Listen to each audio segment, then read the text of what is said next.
තෙරුවන් සරණයි. අද 2020 වර්ෂයේ නොවැම්බර් මාසයේ 16 වෙනි සඳුදා ශ්‍රී ලංකා වේලාවෙන් සවස් 5:30ට ආරම්භ වන ධම්මසංගණී ප්‍රකරණ ග්‍රන්ථ රත්නයේ ආශ්‍රයෙන් කරන සාකච්ඡාවකටයි අපි අදත් එකතු වෙන්නේ. අදත් අපිට මෙම ප්‍රකරණයේ ග්‍රන්ථයේ කරුණු පැහැදිලි කර දීම සඳහා ශ්‍රී ලංකාවේ සිට සම්බන්ධ වෙනවා මංගල ඉදිරිසිංහ මහත්මයා. මංගල ඉදිරිසිංහ මහත්මයා ඔබතුමා මේ ධම් සභාවට ඉතාමත්ම ගෞරවයෙන් පිළිගන්නවා. ඒ වගේම ඔබතුමාට යොමු වෙනවා අද දවසට නියමිත දහම් කරුණු අපට මතු කර දෙන ලෙසට. තෙරුවන් සරණයි. හැම දිනාටම තෙරුවන් සරණයි. අද දවසේ ධර්ම සාකච්ඡාව ආරම්භ කරන්න කලින් තෙරුවන් සරණ ගිහිල්ලා සිටිමු. සාදු සාදු සාදු නමෝ තස් භගවතෝ අරහතෝ සම්මා සම්බුද්දස්ස නමෝ තස් භගවතු අරහතෝ සම්මා සම්බුද්දස්ස නමෝ තස් භගවතු අරහතෝ සම්මා සම්බුද්දස්ස බුද්ධං සරණං ගච්ඡාමි ධම්මං සරණං ගච්ඡාමි සංඝං සරණං ගච්ඡාමි ဒ ුතියම්පි බුද්ධං සරණං ගච්ඡාමි ဒ ුතියම්පි ධම්මං සරණං ගච්ඡාමි ဒ ුතියම්පි සංඝං සරණං ගච්ඡාමි තතියම්පි බුද්ධං සරණං ගච්ඡාමි තතියම්පි ධම්මං සරණං ගච්ඡාමි තතියම්පි සංඝං සරණං ගච්ඡාමි සාදු සාදු සාදු. හොඳයි, අද දවසේ මම හිතන්නේ අපිට තියෙන්නේ කිලේශ ගොච්ඡකය සාකච්ඡා කරන්නට. මගේ ස්ක්‍රීන් එක ෂෙයා වෙනව නේද? ඔව්, ෂෙයා වෙනවා මංගල මහත්මයා. එහෙමනම් අද අපි කිලේශ ගොච්ඡකය ගැන කතා කරමු. ඒ ධම්මසංගණී මාතිකා කොටසේ දුක මාතිකා යටතේ තියෙන පරිච්ඡේද 13න් අද අපිට කතා කරන්න තියෙන 12 වෙනි පරිච්ඡේදය කිලේශ ගොච්ඡකය. ඒ කිලේශ ගොච්ඡකය තුල ද්වික 8ක් තියෙනවා. ඒ කියන්නේ පද වශයෙන් ගත්තොත් 16ක් යෙදිලා තියෙනවා. දැන් අපි ඒ එකක් පද ගැන විමසලා බලමු කොහොමද යෙදිලා තියෙන්නේ කියලා. ඉස්සර වෙලා මේ කිලේශ දුකය කියන එකේ ප්‍රධානම කතා කරන්නේ කිලේශ ධර්ම පිළිබඳව. එහෙමනම් මොනවද මේ කිලේශ ධර්ම කියන්නේ කියලා ඉස්සරලා පොඩ්ඩක් විමසලා බලමු. මේක පතපොතේ සඳහන් වෙන විදිහට සිත තවන ස්වභාවයෙන් යුක්ත ධර්මයන්ට කිව්වා කෙලෙස් කියලා. එහෙමනම් අකුසලයක් කරන කල්හිත් අපේ සිත තැවෙන ස්වභාවයකින් යුක්තයි. ඒ වගේම ඒ කරපු අකුසලයට අනිෂ්ට විපාකය විඳින කල්හිත් අපිව තවන ස්වභාවයටපත් වෙනවා. එහෙමනම් අන්න ඒ අවස්ථා දෙකේදීම හෝ අඩු වශයෙන් එකකදී හෝ අපිව තවන ස්වභාවයකටපත් වෙන ධර්මතා තියෙනවා නම් අන්න ඒ ප්‍රධාන ධර්මතා ටික එක්වහු කරලා කිව්වා කෙලෙස් කියලා. මේ විදිහට කෙලෙස් කියලා ගැනෙන ධර්මයෝ 10ක් අභිධර්මයේ තුල විස්තර වෙලා තියෙනවා. හැබැයි ඒකේ මෙහෙම අපි නම් කරගත්තොත් ලෝභය, දෝෂය, මෝහය, මානය, දෘෂ්ටිය, විචිකිච්ඡාව, තීනය, උද්ධච්චය, අහිරික, අනුත්තප්ත කියලා මේ විදිහට කෙලෙස් ධර්ම 10ක් මේ යටතේ ගොනු වෙලා තියෙනවා. දැන් එහෙමනම් මෙහිදී විශේෂයෙන් මතක තියාගන්න ඕනේ මේ කියන ධර්මතා 10ම සැබවින්ම චෛතසික ධර්ම. නාම ධර්ම. මෙතන එක රූප ධර්මයක්වත් අඩංගු වෙලා නැහැ. එහෙමනම් මේ කෙලෙස් කියන හැම එකම චෛතසික බව ඉස්සරලා මතක තියාගන්න ඕනේ. සිතක යෙදෙන ධර්ම විතරයි. ඊළඟට අපි ඇත්තටම බැලුවොත් මෙතන චෛතසික 10ක් තමයි කෙලෙස් හැටියට උපුප්පා දක්වා තියෙන්නේ. නමුත් අපි දන්නවා අකුසල කාණ්ඩය තුල අකුසල චෛතසික 14ක් තියෙනවා. එහෙමනම් ඒ මොනවද කෙලෙස් හැටියට නොගත් අකුසල චෛතසිකයෝ 4 දෙනා කියලා. සියලුම අකුසල චෛතසික 14යි කෙලෙස් විදිහට අරන් තියෙන අකුසල චෛතසික 10ක් ප්‍රධාන වශයෙන්. එහෙමනම් ඊතුරු 4 අරගෙන නැහැ. මොනවද ඒ අරගෙන නැත්තේ? ඉස්සා, මච්චරිය, කුක්කුච්ච. ඒ 3 අරගත්තේ නැහැ. ඊට අමතරව මිද්දය කියන චෛතසිකය අරගත්තේ නැහැ. මේක පෙළ දහමේ සඳහන් වෙන විදිහට ඉස්සා, මච්චරිය, කුක්කුච්ච කියන්නේ ද්වේෂය මූලික කොටගෙනම ඇතිවන චෛතසික. එතකොට ද්වේෂය නැත්තම් මේ ඉස්සාව හෝ මච්චරිය හෝ කුක්කුච්චේ හෝ යෙදෙන්න හැකියාවක් නැහැ. එහෙමනම් ඒවා යෙදෙන්නේ ද්වේෂය ඇති අවස්ථාවකදීම පමණයි. අන්න ඒ නිසාවෙන් කෙලෙස් හැටියට දෝෂ චෛතසිකය අරගත්තාම මෙකී ධර්මතාත් ගත්තා හා සමාන නිසාවෙන් මේවා වෙනම පෙන්නලා නැති වගයි මා ඉගෙනගෙන තියෙන්නේ. ඊළඟට මිද්දය කියන චෛතසිකය ගත්තොත් මිද්දේ හැම වෙලාවෙම තීනය සමග එකටමයි යන්නේ. තීනය ඇතිවන හැම විටම ඇති වෙන හින්දා වෙනම අරගෙනත් නැහැ. ඊට අමතරව තීනය සහ මිද්දය ගැන කතා කරපුවාම තීනය සිත කෙලෙසන දහමක් හැටියට යනවා. මිද්දය තීනය සමග එකටම යන දහමක් නිසාවෙන් තීනය ඇති තැනකම යෙදෙන අදහසින් මිද්දය මෙහිදී යොදාගෙන නැති වගේ තමයි පෙනෙන්න තියෙන්නේ.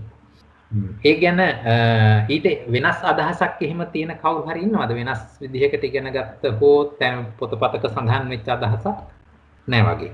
හොඳයි. නේද? හොඳයි. එහෙමනම් අපි ඊළඟට බලමු. අපි දන්නවා රේණුකානේ නායක හාමුදුරුවෝ ලිව්ව කෙලෙස් 1500 කියලා පොතක්. ඒ කෙලෙස් 1500 කොහොමද මේ 10 තුලින් ගොඩනගා ගන්න කියලා.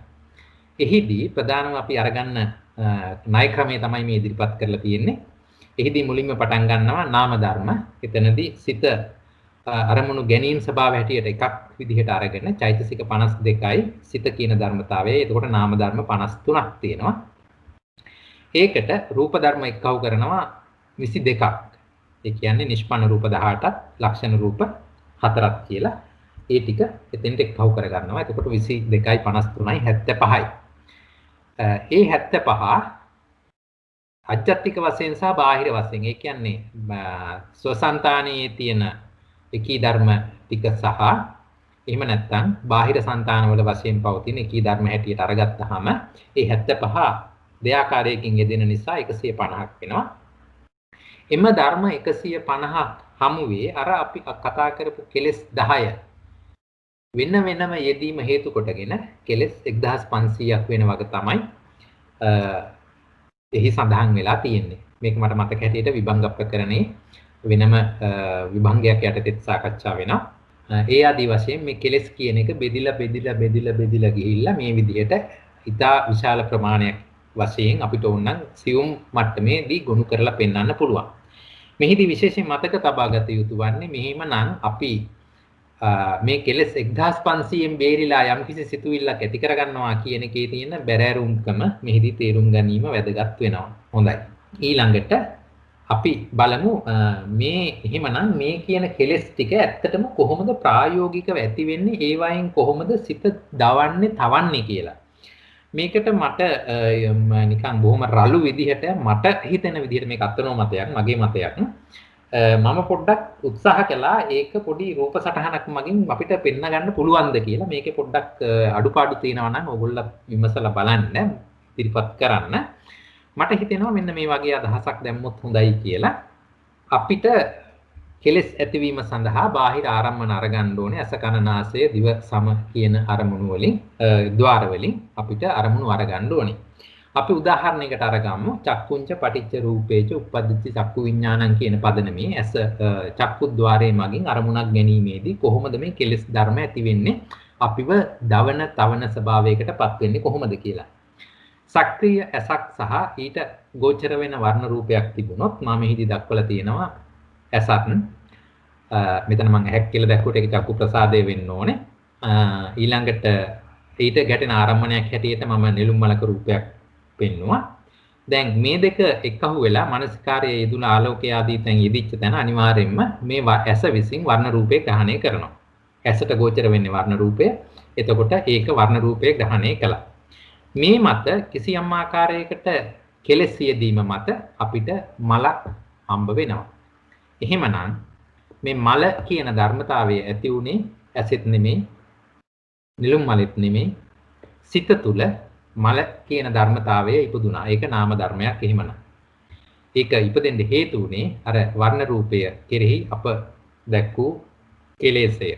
ඊළඟට එතනින් නවතින්නේ මේ මල කෙරෙහි නැවතත් කෙලෙසය ඇති වෙලා අපිට මේක තේරුම් යනවා වැටහෙන්නේ එළියේ තියෙන මලක්, එළියේ තියෙන නෙළුම් මලක්, එළියේ තියෙන ලස්සන නෙළුම් මලක් ආදී වශයෙන් මේක වැටහෙන ආකාරය ඒ විදිහටයි තියෙන්නේ. එතකොට මේක කොයිතරම් ක්ෂණිකව අපේ ආවේනිගත වෙලා තියෙනවද කිව්වොත් මලක් දකින්නකොට අපිට කෙලින්ම ඒක එළියේ තියෙන නෙළුම් මල මිසක් ආයෙ වෙන කිසිවක් නෙමෙයි.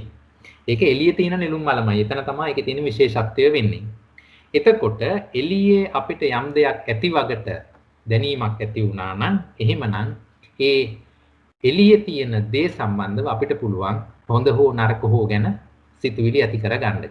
කුසල් හෝ අකුසල් වශයෙන් ඉදිරියට යන්න අපිට පුළුවන්කම තියෙනවා. එහෙමනම් මෙහිදී මේ එළියේ තියෙන ස්වභාවයක් ඇති වෙච්ච ගමන් ඒකටත් ක්ලේශයක් යෙදිලා දුක හෝ සැප හෝ අපිට යෙදෙනවා. කොහොමද යෙදෙන්නේ? මේ එළියේ තියෙන ස්වභාවය අපිට එක්වරටම ඇති වෙනවා හොඳයි හෝ නරකයි හෝ කියලා. මේක හොඳයි කියලා ඇති වෙලා තියෙන වෙලාවකදී එකී රූපය නැවත වතාවක් වර්ණ සටහන් වශයෙන් මෙහෙම වර්ණ සටහන් වශයෙන් වෙනස් වීම ඇති වුණා නම් ඒ වෙනස් වීම මම බලාපොරොත්තු වූ ස්වභාවයේ කැමැත්ත ඇති එකක් නොවේ නම් අන්න එතනදී අපිට දුක හා සැප ඇති වෙනවා. එහෙමනම් ඒ තුල තමයි දැවීම තැවීම කියන එක සිද්ධ වෙන්නේ. ඒ අනුව අපි මෙතන තීරණය කරලා තියෙනවා මේ එළිය රූපයේම තමයි මේ කියන දුක සැප අපිට ලැබෙන්නේ කියලා.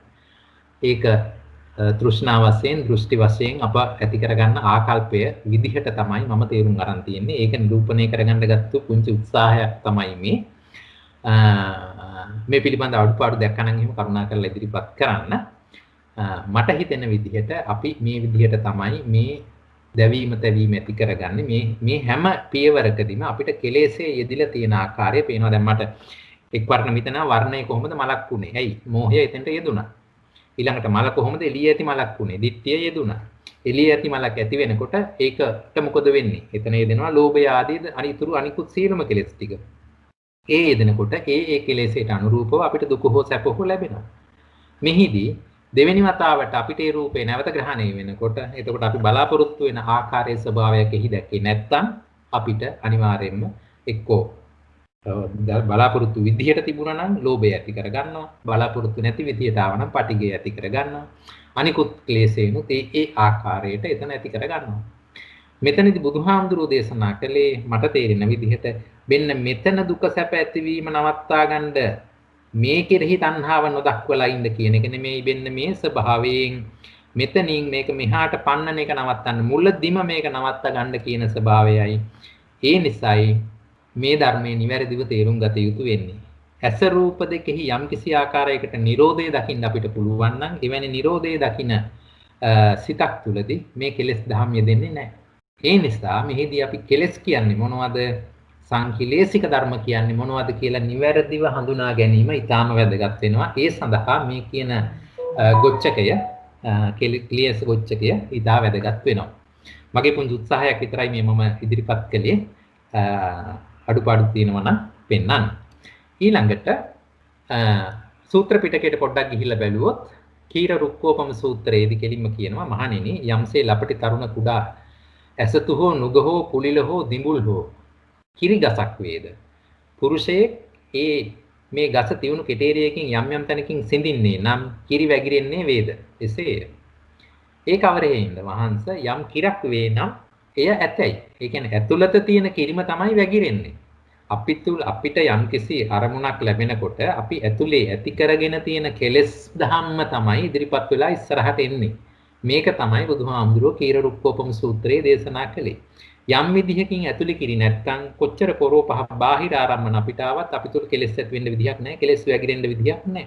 මේකම වෙනස් ආකාරයකට විස්තර කරපු ගමන් මම දැක්ක මහා වේදල්ල සූත්‍රය තුල එවත්නි නානා විෂය වූ නානා ගෝචර වූ උනුන්ගේ ගෝචර විෂය වළඳ නොකරන මේ ඉන්ද්‍රියෝ පස් දෙනෙකි. ඔහු කවරහය? චක්ෂුන්ද්‍රිය, සෝතේන්ද්‍රිය, ඝානේන්ද්‍රිය, ජීවේන්ද්‍රිය, කායේන්ද්‍රිය. එවත්නි විෂය විසින් වෙන්වෙන්ව සිටි. ගෝචර විසින් වෙන්වෙන්ව සිටි. උනුන්ගේ ගෝචර විෂය වළඳ නොකරන මේ පංචේන්ද්‍රියන්ගේ පිලිසරණ ජවන මනස වෙයි. එතකොට ජවන මනස උන්ගේ ගෝචරයේ විෂය වළඳ කෙරේ. එතකොට මොකද්ද මේ වෙන්නේ? චක්කු ඉන්ද්‍රියෙන් නිවැරදිව අරගන්න වර්ණ රූපය ජවන් මනස් වලදී කුසල හෝ අකුසල හෝ බවට පත් කරගන්නවා. ඒ තන යෙදෙන කෙලෙස්ය මත.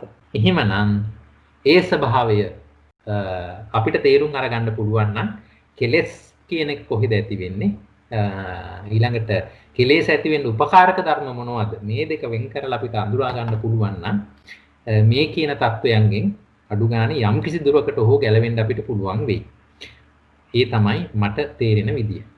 ඔය පදනම තුල ඉඳගෙන අපි කිලේශ ගොච්ඡකේ සාකච්ඡා කරන්න ගත්තොත් කිලේශ ගොච්ඡකය තුල පද යුගල පද 8ක් තියෙනවා. ඒකේ පළවෙනි යුගලය කිලේශා ධම්මා නොකිලේශා ධම්මා. ඒක හැම ගොච්ඡකයකටම පොදු ධර්මතාවයක් හැටියට එනවා. පළවෙනිවෙන්ම ඒ ගොච්ඡකය තුල ඉදිරිපත් කරන ධර්මය නිවැරදිව වෙන්න ධර්ම නොවන ටික කියලා වෙනමම පෙන්වන යුගලය. එහිදී භාවනා පොතේ මේකට දෙන අර්ථකථනය තමයි සත්වසංතානය කෙලෙසන්නා වූද දවන, තවන, උපතාපනය, හිංසන පීඩන කරන්නා වූ අර්ථයෙන් ක්ලේශ නම් වූ ධර්මතා. නැවත කියන්න සත්වසංතානය කෙලෙසන්නා වූද දවන, තවන, උපතාපනය, හිංසන පීඩන කරන්නා වූද අර්ථයෙන් ක්ලේශ නම් වූ. එතකොට කෙලස් කියලා ඉදිරිපත් කරන අර්ථය ඒ විදිහට තමයි භාවනා පොත ඉදිරිපත් කරන්නේ. එහෙමනම් එසේ නොවන ධර්මතා නොකිලේශා ධර්ම යටතට ගැනෙනවා. సంతානයේ නොකෙලෙසෙන බැවින් කෙලස් නම් නොවූ ධර්මතා ටික නොකිලේශා ධර්මා කියලා එතෙන්ට ගොනු වෙනවා. ඊළඟට අපි බැලුවොත් මේක නික්කේප කාණ්ඩය තුල කොහොම පේනව ඇද්ද කියලා. දැන් අපි ගොඩාක් දුකවල් මේ විදිහට කතා කරගෙන ආවනේ. කාට හරි අදහසක් ඉදිරිපත් කරන්න පුළුවන්ද මේක කොහොමට ඇතිද කියලා. නික්කේප කාණ්ඩය තුල පොඩි උදව්වක් ඕනනම් කරන්න. අපි ගත්තොත් උපාදාන ගොච්ඡකය. එහිදී නම් කිව්වා පළවෙනි පද යුගලය යොදද්දී චත්තාරි උපාදානානි කාම උපාදාන, ditthi උපාදාන, සීලබ්බත උපාදාන, අත්තවාද උපාදාන. බොහොම සරලයි. නික්කේප කාණ්ඩය තුල කොහොමද මේක ඉදිරිපත් කරන්නේ? මෙන්න මේවයි ධර්මතා. එහෙමනම් මෙහිදී කිලේශ ගොච්ඡකයේ පළවෙනි පදය නික්කේප කාණ්ඩය තුල කොහොම විස්තර කරනවද? පාලි පාඨයේ කාට හරි ඉදිරිපත් කරන්න පුළුවන්.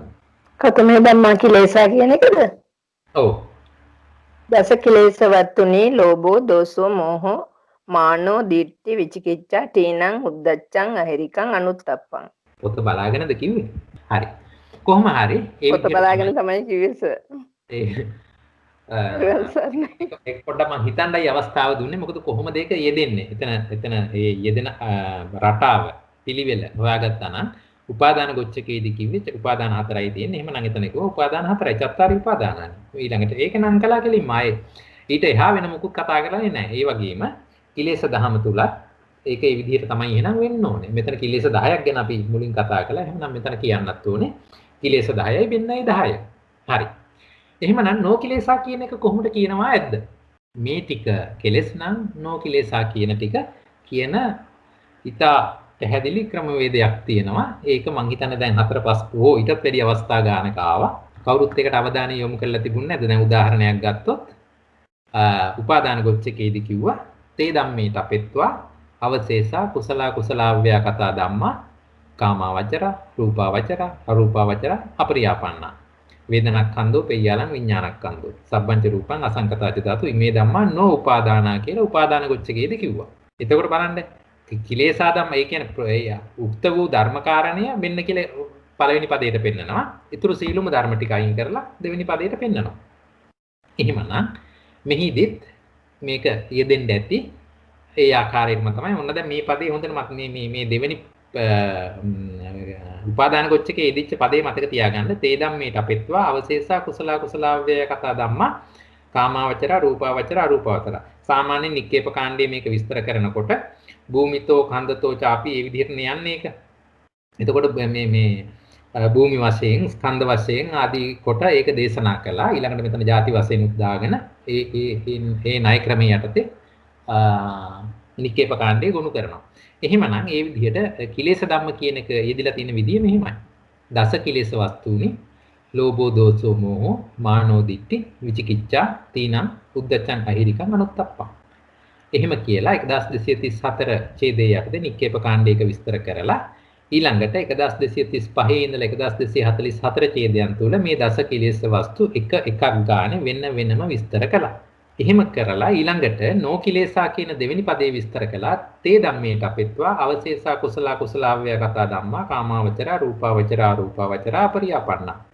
වේදනක්ඛන්தோ පෙය්‍යාලං විඥානක්ඛන්தோ සබ්බංච රූපං අසංකතාච ධාතු මේ ධම්මා නොකිලේශා. බලන්න මේකයි උපාදාන ගොච්ඡකේ තිබිච්ච එකයි අන්තිම පදේ විතරනේ වෙනස් වුනේ. තේරුම් ගත්තද ඒක? මේ රටාව තේරුම් ගත්තා නම් අපිට ඕන ගොච්චකයකට මේක යොදා ගන්න පුළුවන්. හොඳයි. දැන් එහෙමනම් අපි මේ පළවෙනි පදයේ ඒ ධර්මතා ගැන නික්කේප කාණ්ඩේ කොහොමද කිව්වේ කියලා ඒ ටිකක් බලලා ඉමු. එතනදී ලෝභය පළවෙනි එක හැටියට හඳුන්වපු ලෝභය කවරේද කියලා දීර්ඝ විස්තරයක් දෙනවා. මේක දීර්ඝ විස්තරයක් වෙන්නේ අපිට මුලින්ම ලෝභය හම්බ වෙන්නේ අකුසල සිත් ගැන කතා කරද්දී. එහිදී ධම්මසංගණීය ඡේද 390 තුල ඉතා කෙටි මට මතක හැටියට රූල් 3කින් හෝ 4කින් ලෝභය කියන එක බොහොම සරලව හැඳින්වුවා. ඊට පස්සේ අපිට ලෝභය හම්බ වුණා හේතු ගොච්ඡකයේ තුලදී ඡේද 1235 දී. එතනදී මේ ඡේදය මේ ආකාරයෙන්ම යෙදුණා. දැන් කිලේශ ගොච්ඡකයේ තුල අපිට හම්බ වෙනවා ඒ 1235 යෙදිච්ච එක ඒ ආකාරයෙන්ම මෙතෙන්ටත් කොපි කරලා තියෙනවා. එහෙමනම් අකුසල සිත හැඳින්වීමේදී එතන යෙදිච්ච ලෝභය බොහොම සරලව හඳුන්වලා මේ එක එකක් ධර්ම කොහොමද හේතු ධර්මයක් විදිහට ඉදිරිපත් වෙන්නේ ලෝභ කෙලෙස් ධර්මයක් විදිහට ආදි වශයෙන් වෙන තැන්වලදී හාත්පස ආවරණය වෙන විදිහට හැම පැත්තක්ම බලලා සියලු ආකාරයෙන් ඒක ගොනු වෙන විදිහට දීර්ඝ විස්තරයක් ඉදිරිපත් කරලා තියෙනවා. පොදුවේ ගත්තොත් ලෝභ ස්වභාවයම ඇලෙන ස්වභාවයම තමයි. හැබැයි මේ හැම පැත්තක්ම කතා කරගෙන තියෙනවා. රාගයක්, බලවත් රාගයක්, අරමුණෙහි සත්‍යයන්ගේ පැමිණවීමක්, හැවිරීමක්, භවයේ ඇලීමක්, නන්දි සංඛ්‍යාත රාගයක් මේ ආදී වශයෙන් ඔයගොල්ලෝ මේක ධම්මසංගණී අරගෙන පොඩ්ඩක් කියවලා බලන්න. මේකේ ලස්සන වචන ටිකකුත් තිබුණා. පුන පුනා අරමුණෙහි ලොල් වීමක්, ලෝලුපාකාරයක්, ලෝලුපායිත භවෙක්, ඒ කියන්නේ නගුට සලන භවෙක්, මිහිරි අරමුණු කැමැති වන භවෙක්. ඒ කියන්නේ බල්ලා නකුට හොලන්නෙත් මේ කියන කෙලෙස් වස්තුව නිසා වෙන්න ඕනේ. ඒ ආදී වශයෙන් ඊට සියුම් මට්ටමේදී පවා මේක යෙදෙන වගේ මේන් අපි තේරුම් ගත යුතු වෙනවා. එතනදී කාම තෘෂ්ණාව වශයෙන් වෙන්න පුළුවන්, භව තෘෂ්ණාව වශයෙන් වෙන්න පුළුවන්, විභව තෘෂ්ණාව වශයෙන් වෙන්න පුළුවන්. එතකොට ඕග, යෝග, ග්‍රන්ථ, උපාදාන මේ හැම තැනකදීම මේ කියන කෙලෙස් ස්වභාවයත් එතෙන්ටම ගුණ වෙලා තියෙන වගේ මේ ඡේදයෙන් අපිට උපුටා පෙන්නනවා. මේක ඔයගොල්ලෝ වෙනම අරගෙන කියවලා බලන්න ඒක පැහැදිලිව පාලි පාඨයත් ඒකේ තියෙන සිංහල පාඨයත් කොහොමද කියලා එතකොට මේ කෙලස් කියන ස්වභාවය අඩු ගන්න තේරුම් ගන්න පුළුවන් වෙයි. ආයේ අපි මොන විදිහකට හැරිලා ඔළුව හැරෙව්වත් එතන කෙලෙසයක් එදිලා ඇති. ඒ තරමට මේක ප්‍රබලයි දරුණුයි කියලා මේක තේරුම් ගන්න පුළුවන්. ද්වේෂයත් ඒ වගේම තමයි. අනත්තම් මේ අචරීති ආඝාතෝ ජායති අනත්තම් මේ චරති මේ ආදී වශයෙන් අර ද්වේෂය ඇති වෙන ආකාරය පෙන්නලා ඒ විදිහේ ස්වභාවයක් අපිට මතකනේ අර මොකක්ද විතක්ක සංකාන සූත්‍රයේ මතක විදිහට ලෝභ මේ ද්වේෂය ඇති වෙන ආකාර 10ක් පෙන්වුවා. ඒ 10 ඒ විදිහටම පෙන්නලා එවැනි ස්වභාවයක් සිතක ගොඩනගෙනවා නම් ඒක ද්වේෂය කියලා. ද්වේෂය නම් කෙලෙස් වස්තුව කෙලෙස් ස්වභාවය කියලා ඉදිරිපත් කළා එතනදී. ඊළඟට මෝහය ගැන කතා කරද්දී චතුරාර්ය සත්‍ය පිළිබඳ වූ නොදන්නාකම හැටියට ඉදිරිපත් කරලා එවැනි ස්වභාවයකට සිත යොමු වෙන බවක් තියෙනවා නම් සුළු වශයෙන් හෝ අනුසය වශයෙන් හෝ යෙදෙන ස්වභාවයක් තියෙනවා නම් ඒ සියල්ල මෝහයයි කියලා ඉදිරිපත් කළා. එතනත් මෝහය ස්වභාවය අරගන්න කාරණා 8ක් විස්තර වුණා. හැබැයි අර මොකක්ද අපි ගත්තේ විචිකිච්ඡාවට ඉදිරිපත් කරපු කාරණා 8 නෙමෙයි. ඊට වඩා වෙනස් වූ කාරණා 8ක්. චතුරාර්ය සත්‍ය පිළිබඳ නොදැනීමත් එතන 4යි. ඊළඟට පුබ්බන්ත අපරන්ත සහ පුබ්බන්ත අපරන්ත නොදැනීම එතන 3යි. ඊට පස්සේ පටිච්චසමුප්පාදේතා පටිච්ච සමුප්පාදේ නොදැනීම. ඒ කියන ධර්මතා 8 යන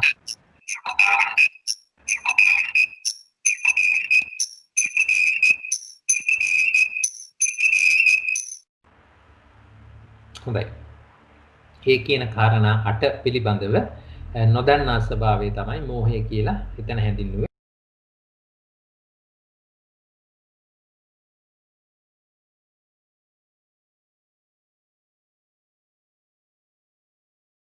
සමායන මංගල මහත්මයා ඔබතුමාගේ මයික් එක ඔෆ් වුණා පොඩ්ඩක් ඔන් කරගන්න අපහු.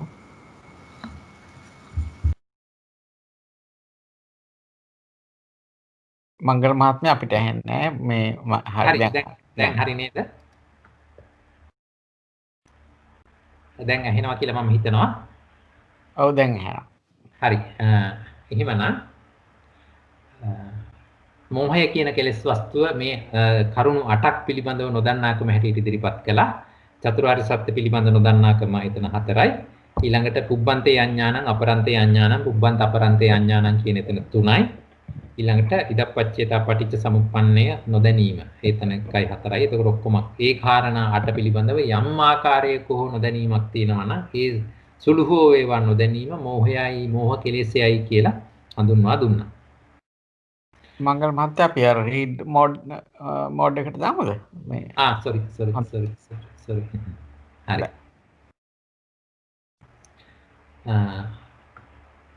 එහෙමනම් ඒ ඡේද 1237 තුල අනික්‍යප කාණ්ඩය තුල මෝහය හඳුන්වා දීපු ආකාරය. ඊළඟට තිවිච්ච කෙලෙස් ධර්මයේ තමයි මානය. ඒ ගැන විස්තර කරනවා ඡේද 1238 තත්තකතමෝ මානෝ සෙය්‍යෝ හමස්මීති මානෝ සදිසෝ හමස්මීති මානෝ ආදී වශයෙන් මානය ඇති වෙන ආකාර 9ම පෙන්නලා එවැනි ස්වභාවයක් යම් කිසි සිතක උපදින ස්වභාවයක් තියෙනවා නම් අන්න ඒ ස්වභාවයට මානයයි කියලා හැඳින්වුවා. එහෙමනම් ඒක සෙය්‍යමාන වෙන්න පුළුවන්, සදිසමාන වෙන්න පුළුවන්, හීනමාන වෙන්න පුළුවන්. තවත් උපකොටස් වලට බෙදලා නැවත ඒක 9ක් ආකාරයට ඉදිරිපත් වෙන්න පුළුවන්. ඒ කොයි විදිහෙන් හෝ වේවා ඒක එහෙමයි කියලා විස්තර වුණා. ඒ මානය කියන කෙලෙස් වස්තුව ඒ තැන යෙදෙන ආකාරය 1239 දී දිට්ඨිය කියන එක විස්තර කළා. එතනදිත් සස්සතෝ ලෝකෝතිවා අසස්සතෝ ලෝකෝතිවා ආදී වශයෙන් අර මිත්‍යා දෘෂ්ටිය ඇති වෙන සියලුම ආකාරයන් ටික පෙන්වලා ඒ කුමන හෝ ආකාරයකින් ඇති වෙන කුමන හෝ දිට්ඨි ස්වરૂපයක් මිච්ඡා දිට්ඨියයි කියලා අරගත්තා. මෙතන දිට්ඨි කියලා හැම වෙලාවෙම කතා කරන්නේ කෙලෙස් බවට පත් වෙන්නේ මිච්ඡා දිට්ඨි ස්වභාවයම තමයි. පොඩි කරුණක් ඉදිරිපත් කරන්න මේ දිට්ඨිය කියන එක උපාදානයේ තියෙන දිට්ඨිය සංයෝජනයේ දිට්ඨිය විස්තර කරලා තියෙන විදිහයි අනිත් තැන්වල දිට්ඨිය ගොඩාක් කලාවට විස්තර කරලා තියෙන්නේ සාස්වත දෘෂ්ටියටයි ඡේද දෘෂ්ටියටයි අදාළව වගේ තමයි මට පේන්නේ. උපාදානයේදී කම්මස්සකත මිච්ඡා දෘෂ්ටිය විදිහට විස්තර කරලා තියෙනවා. ඊට පස්සේ සංයෝජන ගොච්ඡකේ විස්තර කරලා තියෙනවා මේ සක්කාය දිට්ඨිය විදිහට. එතනදී දෘෂ්ටිය කියන එක වෙනස් තුන් ආකාරයකින් ඒ ගොච්ඡක තුනේ තියෙනවා නේද සර්? මට මතක විදිහට තමයි මම මේ ඔබතුමාට ඉදිරිපත් කළේ. සර් එතන පළවෙනියට ඔබතුමිය එක දැක්කේ කොහෙදද? මොකද්ද සර්? පළවෙනියටම දිට්ඨිය ඒ විදිහට ඔබතුමිය ඉදිරිපත් කරන්නේ කොතන දැක්ක විදිහකද? සංයෝජන ගොච්ඡකය සක්කාය දිට්ඨියට ඉදිරිපත් කරලා තියෙනවා. ඊට පස්සේ ඒ කියන්නේ රූපං අත්තතෝ සමනුපස්සති විදිහට. ඊට පස්සේ උපාදාන ගොච්ඡකෙන් ඉදිරිපත් කරලා තියෙනවා කම්මස්සකත මිච්ඡා දෘෂ්ටිය විදිහට. නත්ති දින්නම් නත්ති හුතං හරි. ඊට පස්සේ සාස්වත උච්ඡේද දෘෂ්ටිය විදිහට අනිත් හැම ගොඩක් තැන්වලදී විස්තර කරලා තියෙනවා සර්. සාස්වත උච්ඡේද දෘෂ්ටි හැටියට. වගේ තමයි තේරෙන්නේ සර්. දැන් මෙතනදී දිට්ඨිය කියන එක අරගෙන අන්තිමට කිව්වා සබ්බාපි මිච්ඡා දිට්ඨි. සියලුම මිත්‍යා දෘෂ්ටීන් මේ කියන දිට්ඨිය යටතේ ගැනෙනවා කියලා කෙලස් කියන ස්වභාවය යටතට. සබ්බාපි මිච්ඡා දිට්ඨි. හරිද? ඊළඟට මේක අපි උපාදාන ගොච්ඡකේ යටතේ කතා කරද්දී උපාදාන 4 තුල දිට්ඨි 3 වතාවක් කොහෙද යෙදුණා. ඒ අවස්ථාවලදීත් ඒ ස්වභාවය දිට්ඨි හැටියට පෙන්වුවා. දැන් සංයෝජන ගොච්ඡකයේදී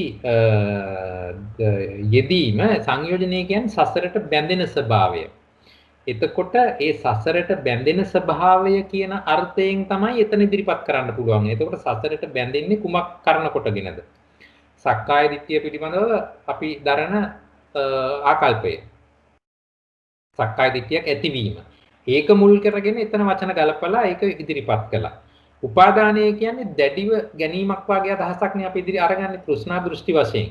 එතකොට එහෙම තැනකදී කොහොමද ඒක විස්තර කරන්නේ? සුළු වශයෙන් වචන වෙනස් වීම තියෙන්න පුළුවන්. නමුත් දිට්ඨිය කියන ස්වභාවය ඒ ආකාරයෙන්ම පවතින්නට ඕනේ. දැන් මට තේරිච්ච විදිහට මම මේ ස්ලයිඩ් එකෙත් මෙතනදී මේ අපිට එක්වරටම මලයි කියලා ආවෙත් මේකේ Nirodhe නොදැක්ක නිසා. එතකොට එතනදී මම මෙතනදී නම් ඉදිරිපත් කළේ ඒකට මෝහය කියන අදහස. මෝහය එදින නිසා මලක් විදිහට ඒක බාරගත්තා. හැබැයි වෙන්නේ මෙතනදී. ඒක එළියේ ඇති මලක් වශයෙන් දකින්නේ නම් ditthිය නිසාමයි.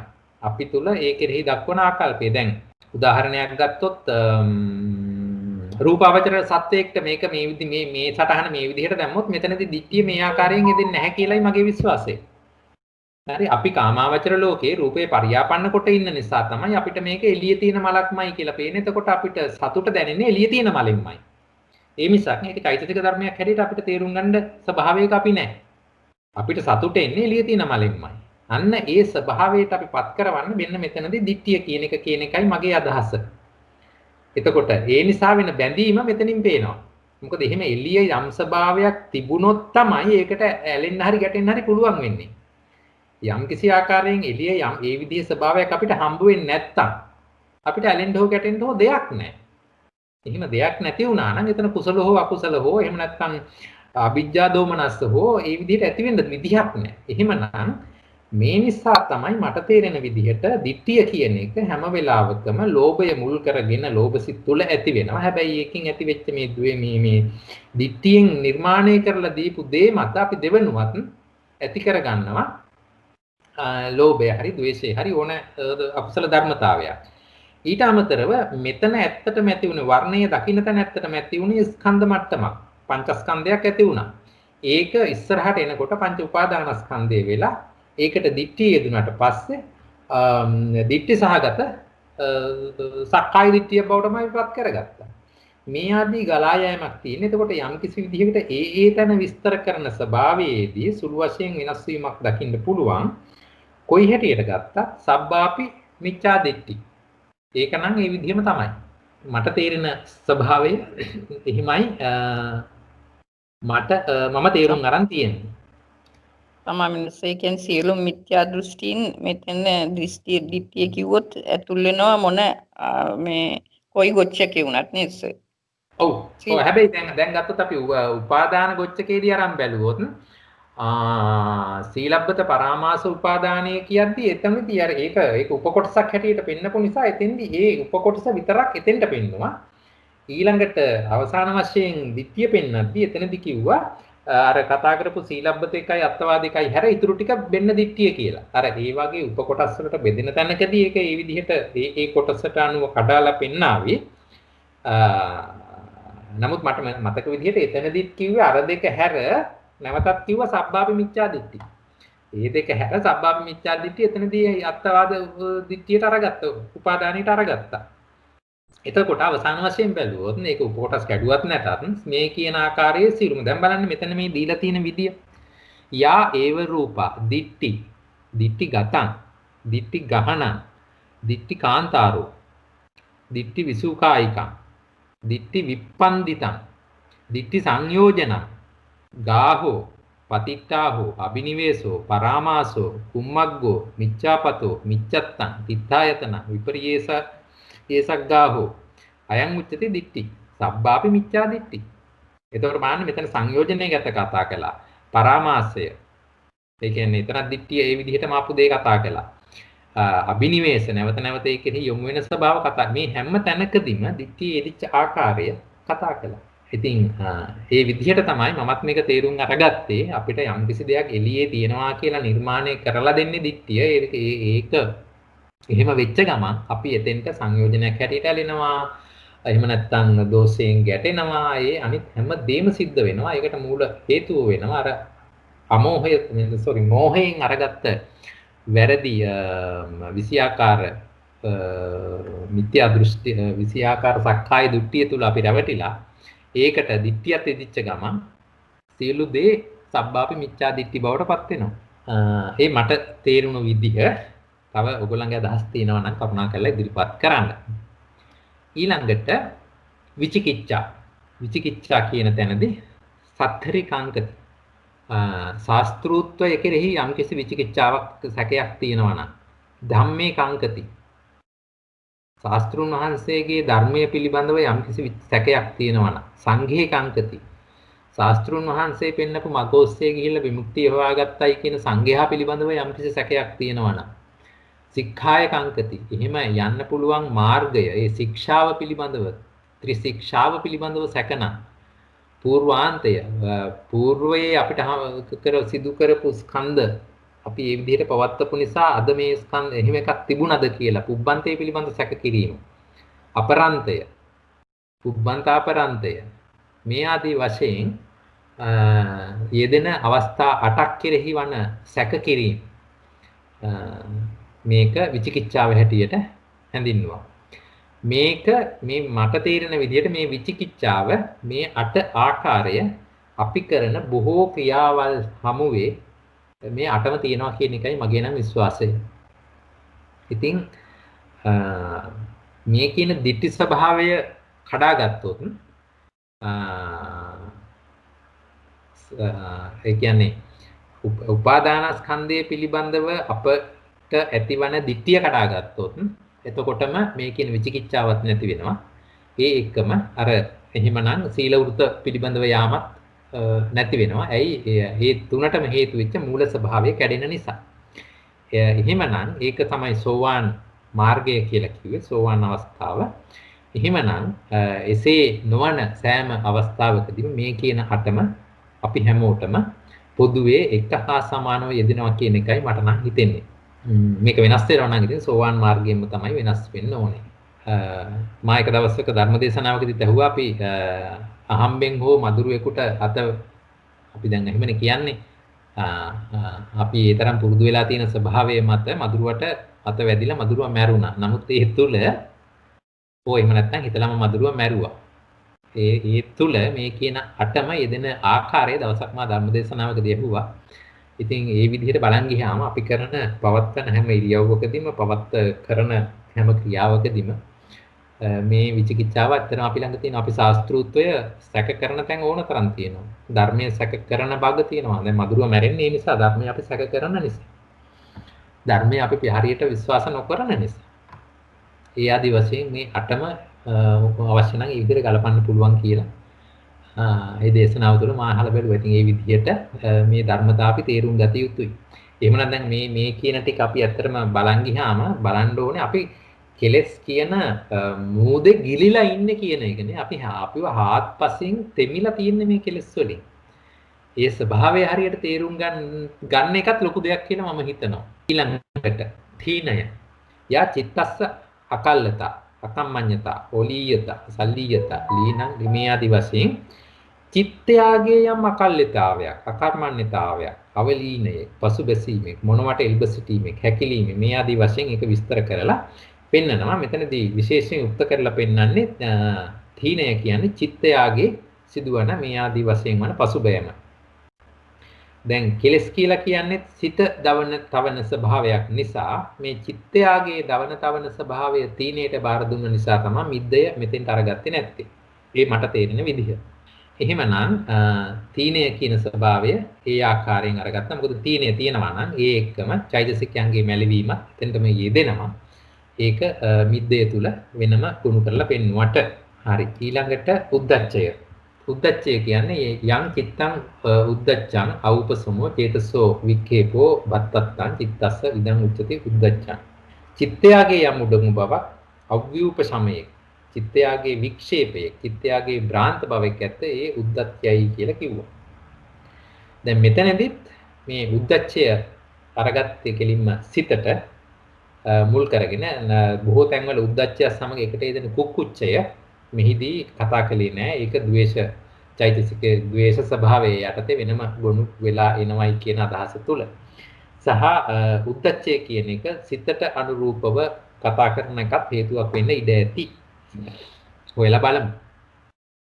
මේ විදිහට කෙලෙස් ධර්ම දැන් අපි මම හිතන්නේ 9ක් දුකකට කතා කළා. 8ක් කතා කළානේ. ඊළඟට අහිරිකය. තත්තගතමං අහිරිකා.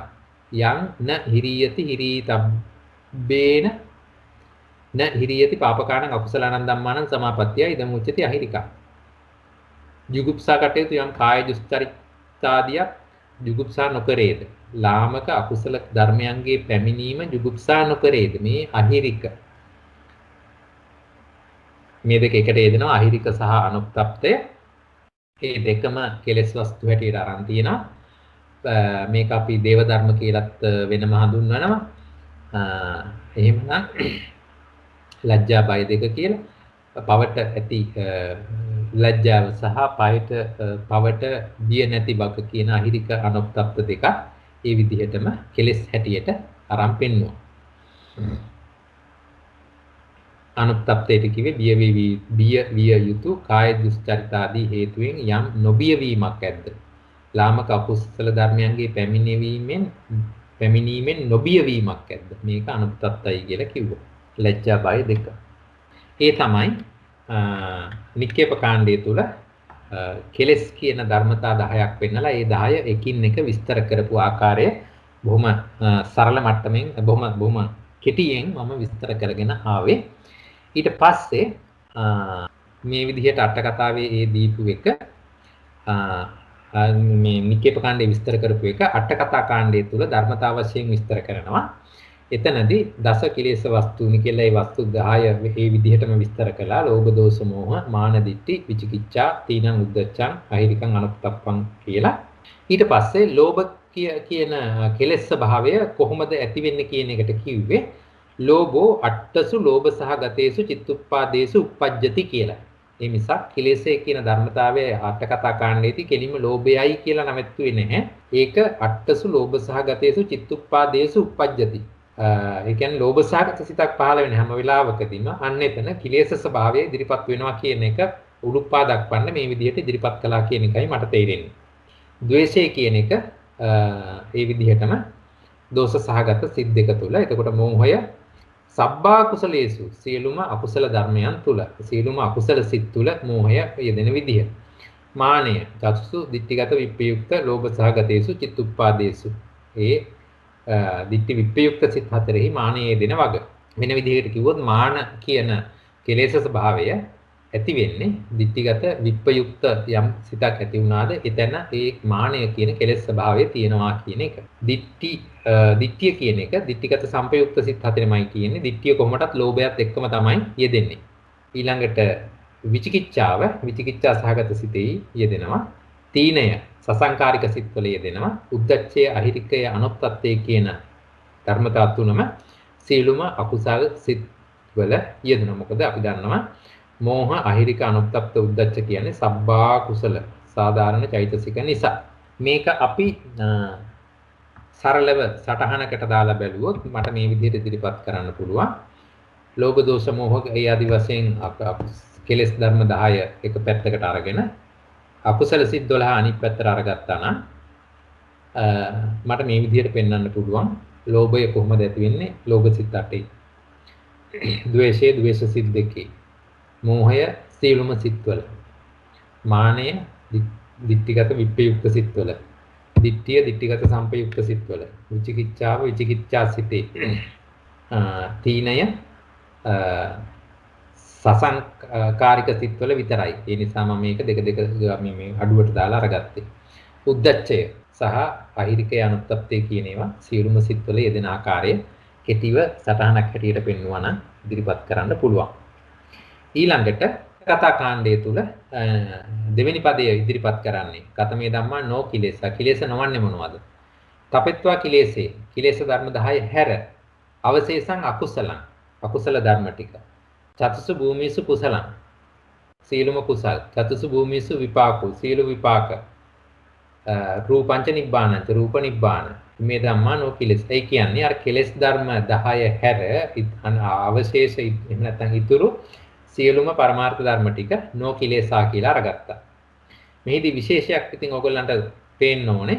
දැන් අකුසල් සිත් 12 මේ පැත්තට අඩංගු වෙලා තියෙන නිසා. හරි. එතකොට ඉන්නේ අවශේෂං අකුසලං කිව්වම අකුසල් සිත් 12යි චෛතසික 17යි. එහෙමනම් අකුසල් සිත කියන ස්වභාවය කෙලෙසයක් නෙවෙයි. සිත සහ චෛතසික පැහැදිලිව වෙන් කරලා පෙන්නන තවත් එක් තැනක්. ඒ වගේම අපි එකපාරට අකුසල සිතක් කිව්වොත් ඒක එකපාරට හිතෙන්නේ කෙලෙස් කියලානේ නැහැ. අකුසල සිත ඒ කියන්නේ අරමුණු හැඳිනා ගන්න ස්වභාවය කෙලෙස් නෙමෙයි. අන්න ඒකයි මෙතන වැදගත්කම. අරමුණක් සිතකින් කරන්නේ අරමුණ ගන්න වගේ. ඒ අරමුණු ගැනීම කියන ස්වභාවය ඒක කෙලෙසයක් නෙමෙයි. ඊට ඒ සමග ඒකට වෙනම කෙලෙස් යෙදෙන්න පුළුවන්. ඒක ඒක අපි දෙවනු ඊළඟ පදවල කතා කරමු. නමුත් මේ ඇනලිසිස් එක තුළ පැහැදිලිව පෙන්නනවා අකුසල සිත කියන එක කෙලෙසයක් නොවන වගේ. ඒ විදිහට තමයි අට කතා කාණ්ඩය මෙතන අභිදේයාර්ථ ඉදිරිපත් කරලා පෙන්නන්නේ.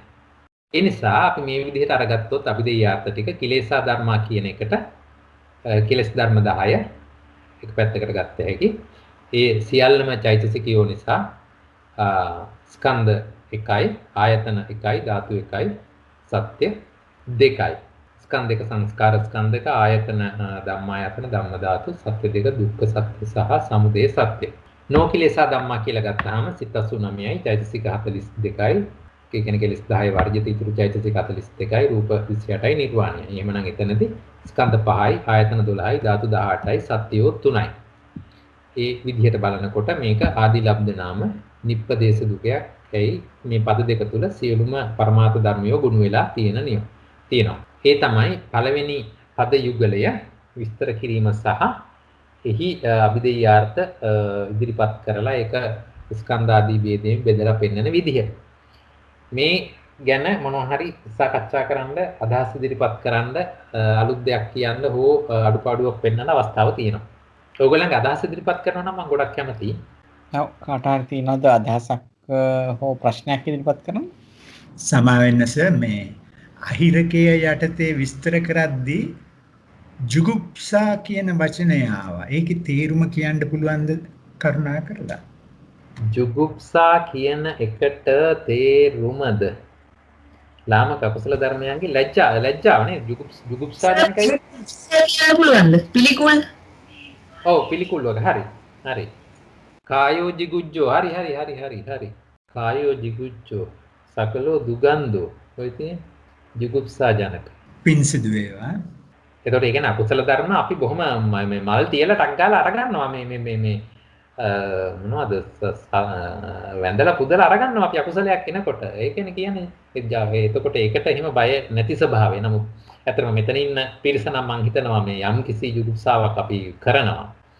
මේ කෙරෙනවා කරනවත් නෙමෙයි දැන් කෙරෙනවා. මොකද මෙච්චර කල් අපි මේ ධර්මයේ තුල ඉඳලා ඒක නොවේ නම් ධර්මයේ තුල හිටියා වෙන්නේ නැහනේ. ඉතින් ඒක යම් කිසි දුරකට හෝ කෙරෙන මට්ටමකට දැන් අපි හික්මිලා ඉන්න වගේ මම දන්නේ මට නම් තේරෙන්නේ එහෙමයි. මේ විදිහට මේ මංගල මහත්මයා අපි අර මුලින්ම ස්ලයිඩ් එකේ අර කෙලෙස් 1500 කියන තැනට රූප කියන කොටස් ටික ගත්තේ අරමුණු හැටියට දෙ ටික එන්නේ එතකොට.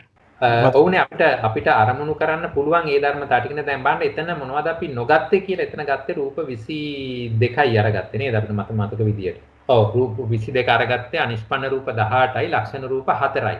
18යි 4යි 22යි. ඔව් එහෙම නෑරගත්තේ 53යි 22යි 75 අරගත්තේ එහෙමයි. ඔව්. එතකොට නිෂ්පන්න රූප 18 සහ ලක්ෂණ රූප. එතකොට ලක්ෂණ රූප 4 නිෂ්පන්න රූපයන්ගේම ස්වභාව. ඒ නිසා කියලා ඒක අරගත්තා. නිෂ්පන්න රූප 18 පිළිබඳව තමයි අපිට කෙලෙස් ඇති කරගන්න පුළුවන් වෙන්නේ. එහෙම නැත්නම් නිෂ්පන්න රූපයන් අපි ගත්තොත් මෙතෙන්ට ආපු නැති එකක් ආකාශ රූපය. ආකාශ රූපය පිළිබඳව අපිට කෙලෙස් ඇති කරගන්න ස්වභාවයක් එන්නේ නැහැ නේද? ඒ වගේ එතකොට ඊළඟට ආකාශයයි ලහුතා මුදිතා කම්මඤ්ඤතායි 3යි 1යි 4යි අනිත් දෙක මොකද්ද? ලක්ෂණ රූප මොනවාද? විඤ්ඤාති රූප දෙක. ඔව් දැන් අපි මුලින්ම කිව්වනේ කෙලෙස් කියන්නේ නාම ධර්මයක් කියලා. ඔව්. එතකොට දැන් මෙතන කෙලෙස් 1500 කියන තැනදී රූප ධර්ම ටිකක් අරන් තියෙන්නේ. ඒක මේ අරමුණු වෙන පැත්තෙන් තමයි ඒක අරන් තියෙන්නේ. ආරම්භන හැටියට තමයි ඒ ටික අරන් තියෙන්නේ. එහෙම නැත්නම් කෙලෙස්ම නෙවෙයි. නෑ පැහැදිලිවම කෙලෙස් නෙමෙයි. මොකද කෙලෙස් කියන්නේම චෛතසික.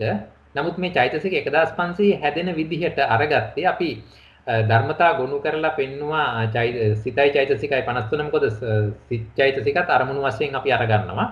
ඊළඟට රූප 22කුත් අරගත්තා. එතකොට එතන 53යි 22යි 75 අරගෙන ඒක අධ්‍යාත්මික බාහිර වශයෙන් බෙදලා 150ක් ගත්තා. එතකොට අපිට අරමුණු 150ක් තියෙනවා. මේ අරමුණු 150ට අපි මේ කෙලෙස් 10 වෙන වෙනම යොදපුවාම 150 10 1500යි කියලා ගත්තා. එතකොට ඒ තැන අපිට ලැබෙන අරමුණ අපි කෙලෙස් වශයෙන් යෙදීම නිසා බාරගත්ත නිසා තමයි ඒක අකුසලයක් වෙලා කෙලෙස් ධර්මයට උපදින්න හැකියාව ලැබුණේ. ඒක කොහෙන්ද ඔබතුමා එක ගත්තේ මේ කෙලෙස් 1500 පොතේමද? මේක මම අරගත්තුයි කියනවා මේ සමා වෙන්න මංගල මහත්තයා අර මේ රේරුකාණි චන්දන ස්වාමීන් වහන්සේගේ මේ අභිධර්ම මාර්ගයේ පොතේ ඒකේ තියෙන සිතයි චෛතසික 250යි ඒ 53ට නිෂ්පන්න රූප 14යි ලක්ෂණ රූප 4යි. ඔව් හරි. ඒක කොතනද ඒක තිබුණේ මේ අභිධර්ම මාර්ගයේ පොතෙන්ද ගත්තේ? 222 පිටුව අභිධර්ම මාර්ගයේ අර පොඩි පොතේ. සමහරවිට මමත් ගත්තේ එතනින්ම දන්න මට මතක නැහැ. බොහෝ විට එතනින් වෙන්න ඕනේ මමත් ගන්න ඇත්තේ එහෙමනම්. හරි. එතනින් තමයි මම අරන් තියෙන්නේ. ඒකයි මේක හරියටම බලන්න ඕන නම් විභංග ප්‍රකරණේ මොකද්ද විභංගේ මතකද කාට හරි? කුද්දක වස්තුද? අන්න එතන මේක ලස්සනට විස්තර කරලා දෙනවනේ. විභංග ප්‍රකරණේ. විභංගේ මේකක් තියෙනව නේද කෙලෙස් 1500 හැදෙන විදියට. කෙලෙ මේ විභංග දෙවෙනි පොතේ මට මතක හැටියට කුද්දක වස්තු වගේ. ඔව් කුද්දක වස්තුවේ තියෙන. ඒකේ ගොඩාක් බෙදලා පෙන්නන මං හිතන විදියට සමහර විට රේණුකාණි ස්වාමීන් වහන්සේත් එතනින්ද දන්නේ ගත්තේ. මට දැන් මතක නැහැ ඒක බොහෝ කල් කරලා. හරි. එතනින් වෙන්නත් පුළුවන් කොහොමත් කෙලෙස් 1500 පොතේ නම් දැන් මාන කියලා ගත්තොත් අතිමාන අදිමාන ওই විදිහට ගොඩාක් විදිහට ඒවා බෙදලා තියෙනවා. ඒවා ඔක්කොම එකතු වෙලාද 1500 ආවේ කියන එක තමයි මට තිබුණේ ප්‍රශ්නේ. මේක මට මතක විදිහට මම අර මේ විභාගීකරණ කාලෙදී නම් මේක මම වෙනම හදලා තිබුණා මට මේ හදපු තැන් හොයාගන්න බැරි වුණා මේක ස්ලයිඩ්ස් ටික අතද්දී. එතනත් මටත් මතකයි ඒක ඉතා දීර්ඝව ගිහිල්ලා තිබුණා. මීට වඩා ගොහෝ ගැඹුරු විදිහට මමත් හිතන්නේ මම මේක අරගත්තත් අර අභිධර්ම මාර්ගයේ පොතේ ඔය කිව්ව පිටුවෙන් වෙන්න ඕනේ. කොහොමද මට මෙතන පෙන්න ගන්න ඕනේ මේ කෙලස් කියන ස්වභාවය හුදෙක් මේ 10ට විතරක් සීමා වෙන්නේ නැහැ. මේක බෙදිලා හැම පැත්තකටම යන කාරණාවක් කියලා පෙන්න ගන්න. ඒ නිසා අපිට ඔළුව හැරෙව්වත් ෂුවර් එකට එතන කෙලෙසයක් ඉඳලා තියෙනවා. හොඳයි. එහෙමනම් කෙලෙස් 1500 කියන පොතේ තියෙනවා අර ධර්ම කොහොමද කුද්දකවත් විභංගයේ තියෙන ඒ විදිහට තමයි දාලා තියෙන්නේ. ඒක තමයි. හොඳයි. මම හිතනවා විභංගයත් ඔයගොල්ලෝ සාකච්ඡා කරනවා මට මතක මම දන්න විදිහට එතනදී ඒක පොඩ්ඩක් විමසලා බලන්න හරියට කොහොමද එන්නේ කියලා. මේක සරල අදහසක් විතරයි මම මෙතනදී අරගත්තේ. එහෙමනම් අපි ඉදිරියට යනකොට දෙවෙනි පදයේ යුගලය සංකිලේශිකා ධම්මා අසංකිලේශිකා ධම්මා මේ අරමුණු වීම වශයෙන් අරගන්න දෙවෙනි පදය. එතනදී අපිට මතකයි සංකිලිට ත්‍රිකය. ත්‍රික කරද්දී සංකිලිට ත්‍රිකයේදී සංකිලිට සංකිලේශිකා ධම්මා කියලා අපි අරගත්තා. ඒ කියන්නේ සංකිලිට සංකිලේශිකා. එතනදී ගත්තේ අකුසල් සිත් 12යි එහි යෙදෙන චෛතසික 27යි. අසංකිලිට සංකිලේශිකා. එහෙමනම් එතන ගත්තේ ලෞකික ධර්මතා, ඉතුරු ලෞකික ධර්මතා ටික. අසංකිලිට අසංකිලේශිකා කියන තැන ගත්තේ නව ලෝකෝත්තර ධර්ම ටික. හරි. එහෙමනම් එතන සාරාංශයක් හැටියට ගත්තොත් ලෞකික ධර්ම සියල්ල කෙලෙස් වලට අරමුණු වෙන වගයි ලෝකෝත්තර ධර්ම කෙලෙසුන්ට අරමුණු නොවන වගයි තමයි මේකෙන් අපිට සරලව අරගත්තොත් මතක කරගන්න තියෙන්නේ.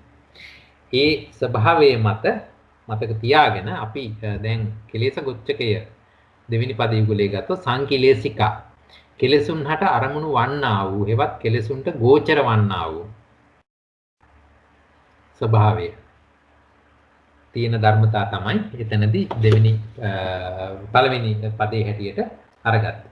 එතකොට දැන් කෙලෙසුන්ට අරමුණු වන්නා වූ එහෙමනම් සාසව ධර්ම ටික, ඒ කියන්නේ ලෞකික ධර්ම ටික එතෙන්ට අපිට ගන්න පුළුවන්. කෙලෙසුන් වලට අරමුණු වන්නා වූ. හරි. ඒතර කෙලෙසුන් හට අරමුණු නොවන්නා වූ කියලා කිව්වහම ලෝකෝත්තර ධර්ම එතනින් අරගන්න පුළුවන් වෙන්න ඕනේ. අපි බලමු මේක භාවනා පොතේ අර්ථකථනය මෙහිමයි. අපි ඉදිරියට ගිහිල්ලා බලමු නිකේප කාණ්ඩේ මොකද කියන්නේ කියලා.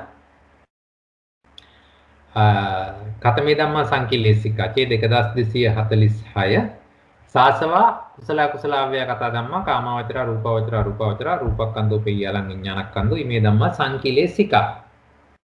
එහෙනම් අපි හිතුවා හරි ඒ විදිහට සාසව ධර්ම ටික කෙලෙසුන්ට අරමුණු වෙන අර්ථයෙන් සංකිලේශිකයි. නවලෝකෝත්තර ධර්ම ටික කෙලෙසුන්ට අරමුණු කරන්න නොහැකි ස්වභාවය නිසා ඒක අසංකිලේශිකයි. ඒ ස්වභාවය මම හිතනවා අපිට දැන් පුරුදුයි. ඒ ස්වභාවය පැහැදිලි. එහෙමනම් අට කතා කාණ්ඩය තුල ධර්මතා වශයෙන් ඉදිරිපත් කරනවා සාසව ධර්ම. ඒ කියන්නේ ලෞකික ධර්ම ටික අරගෙන තීසු භූමිසු කුසලං අකුසලං තීසු භූමිසු විපාකෝ තීසු භූමිසු පිරියාව්‍යකතං සම්බංච රූපං ඒ සියල්ලම අරගෙන පෙන්නනවා. දැන් මෙතනදී කිලේශ ධර්ම 10ත් එකිනෙකාට අරමුණු වෙන හේයින් ඒ ධර්ම 10ත් මේක තුල අඩංගු වෙලා තියෙනවා. අර පරාමාස වගේ අයින් වෙන ස්වභාවයක් එතනදී නැහැ. අසංකිලේශික කිව්වහම එහෙමනම් නවලෝකෝත්තර ධර්ම. චත්තාරෝ මග්ගා පරියාපන්න චත්තාරීච සාමාන්‍ය ඵලානි නිබ්බානංච. මාර්ග 4යි ඵල 4යි නිර්වාණයයි ඒ අසංකිලේශික ධර්ම. එහෙමනම් මේ ස්වභාවය යටතේදී අපි අභිදේයාත් අවුලපුවාම සංකිලේශික ලෞකික සිත 81යි චෛතසික 52යි රූප 28යි. එහෙමනම් ස්කන්ධ 5යි ආයතන 12යි ධාතු 18යි සත්‍ය 2යි දුක්ඛ සත්‍ය සහ සමුදය සත්‍ය. අසංකිලේශික ධම්මා කිව්වම නව ලෝකෝත්තර ධර්ම ටික ලෝකෝත්තර සිත් 8යි චෛතසික 36යි නිර්වාණයයි. එහෙමනම් එතන ස්කන්ධ 4යි ආයතන 2යි ධාතු 2යි සත්‍ය 2යි. සියලුම ධර්මතා පද දෙකට ගොනු වෙච්ච නිසා නිප්පදේශයි මුල් පදයෙන් නම දීපු නිසා ආදි ලබ්ධයි. ඒ අති වශයෙන් ඒ කාරණා ටිකත් මතකයි. එහෙමනම් ඒ තමයි සංකිලේශික දුකයේ අභිදේයාර්ථ අහුලා පෙන්වීම. ඒ පිළිබඳව මම හිතන්නේ ගැටලුවක් නැහැ. ඒක තරම් අමාරු එකක් නෙමෙයි.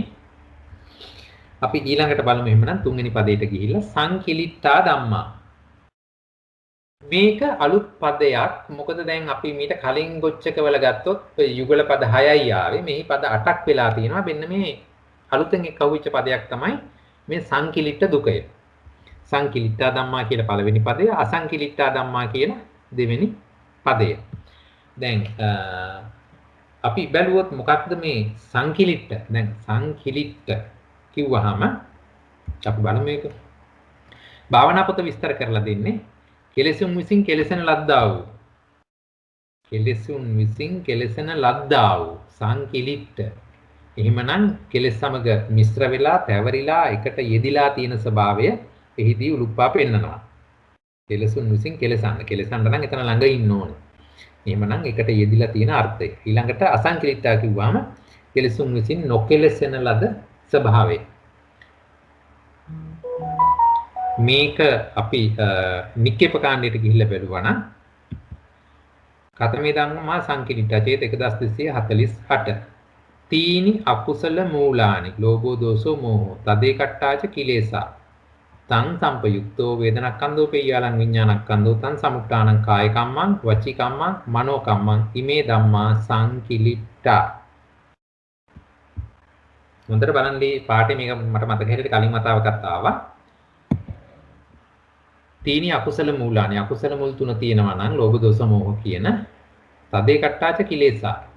ඒකත් එක්ක යෙදෙන කෙලෙස් ධර්ම තියෙනවා නම් ඒ කියන්නේ සම්පයුක්ත වේදෙන කෙලෙස් ධර්ම තියෙනවා නම් දැන් මෙතන ලෝභ දෝෂ මෝහ කියන තුනමත් කෙලෙස් දහමමයි. ඒක මෙතන මූල ධාතු හැටියට කලින් පෙන්නුවා. එහි සංප්‍රයුක්ත වේදෙන නාමස්කන්ධ හතර සහ ඒ නාමස්කන්ධ හතර මුල් කරගෙන යම්කිසි කාය කම්මයක්, වචී කම්මක්, මනෝ කම්මයක් සිද්ධ වෙනවා නම් ඒ සියල්ලම සංකිලිට්ඨයි කියලා පෙන්නුවා. කෙලෙසුන් විසින් කෙලසෙන ලද. කෙලෙසුන් විසින් කෙලසෙන ලද ස්වභාවය තමයි පෙන්වුවේ. එතකොට එහෙනම් තීනි අකුසල මූලානි. ඒ ටික යෙදෙන්නේ කෙලින්ම අකුසල් සිත් 12 තුල. එහෙමනම් මෙතෙන්ට අකුසල් සිත් 12ම සහ අකුසල් සිත් 12ම ගන්නකොට අකුසල චෛතසික 27මත් අපිට ගන්න වෙනවා. එහෙනම් එකී ධර්ම තමයි සංකිලිට්ඨා. ඒ කියන්නේ කෙලෙසුන් විසින් කෙලසෙන ලද, මිශ්‍ර කරන ලද, තැවරිලා ඉන්න ස්වභාවය හැටියට අපිට ඉදිරිපත් කරන්න පුළුවන්. එහෙමනම් අසංකිලිට්ඨා කියලා වෙනකොට එසේ තැවරි නැති ධර්ම ටික. තැවරිලා නැත්තේ අකුසල නොවූ අනිකුත් ධර්මතා ටික. එහෙමනම් කුසල අකුසල කුසලාව්‍යාකතා ධම්මා කාමාවචර රූපාවචර අරූපාවචර අපරියාපන්නා වේදනක්ඛන්தோ පෙය්‍යාලං විඥානක්ඛන්தோ සබ්බංච රූපං අසංකතාච ධාතු. ඒ කියන්නේ අකුසල කොටාසය හැර ඊතුරු අනිකුත් කොටාස සියල්ලම අසංකලිට්ඨා ධම්මා. ඒ කියන්නේ කෙලෙසුන් විසින් කෙලෙසලා නැති, එකට යෙදිලා නැති ස්වභාවය මේ පද දෙකෙන් ඉදිරිපත් කරලා පෙන්වනවා. අට කතා කාණ්ඩයේ විස්තර හැටියට අරගත්තොත් ද්වාදස අකුසල චිත්තුප්පාදා ඉමේ ධම්මා සංකිලිට්ඨා. 12 අකුසල් සිත්, අකුසල චිත්තුප්පාදය. අකුසල් සිත් 12යි ඊදින චෛතසික 27යි.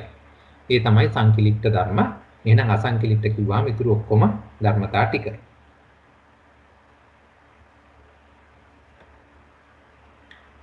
අසංකිලිට්ඨ ධර්ම විස්තර වෙන්නේ ඡේදක 1569 තතුසු භූමිසු කුසලං තතුසු භූමිසු විපාකෝ තීසු භූමිසු කිරියාව්‍යාකතං රූපංච නිබ්බාණංච මේ ධම්මා අසංකිලිට්ඨ.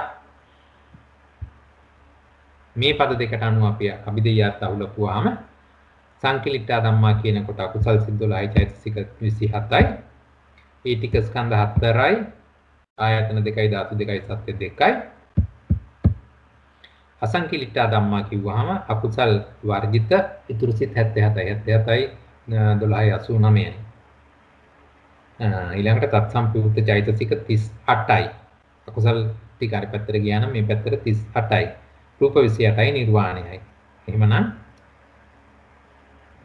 ගන්න වරද්දක්. මේකේ තියෙන වැරද්දක් එහෙම තියෙනවා නම් පෙන්වන්නකෝ.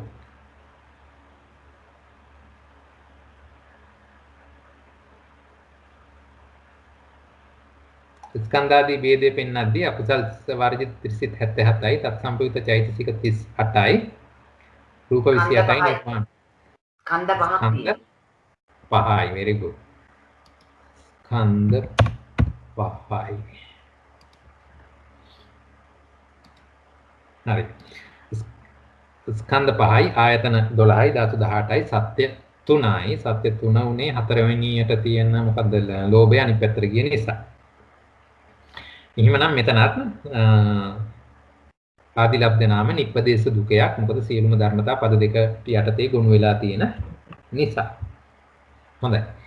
එහෙමනම් ඊළඟ පදයට ගියොත් කිලේශ සම්පයුක්තා දුක්.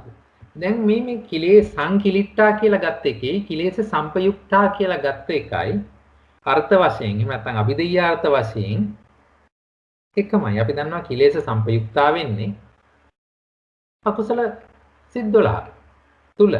ඒ අකුසල චිත්තෝත්පාද 12 තුල තමයි මේ කිලේශ සම්පයුක්ත වෙන්නේ. කිලේශ කියන්නේ අකුසල. එතකොට ඒක සම්පයුක්ත වෙනවා නම් ඒත් අකුසල සිත් තුලමයි. එහෙමනම් මෙතන අපි සංකිලිට්ඨා කියන අර්ථයෙන් පෙන්නුවත් කිලේශ සම්පයුක්තා කියන අර්ථයෙන් පෙන්නුවත් මේ එකම ධර්මතාවයක් ගැන වෙන්න ඕනේ කතා කරලා තියෙන්නේ.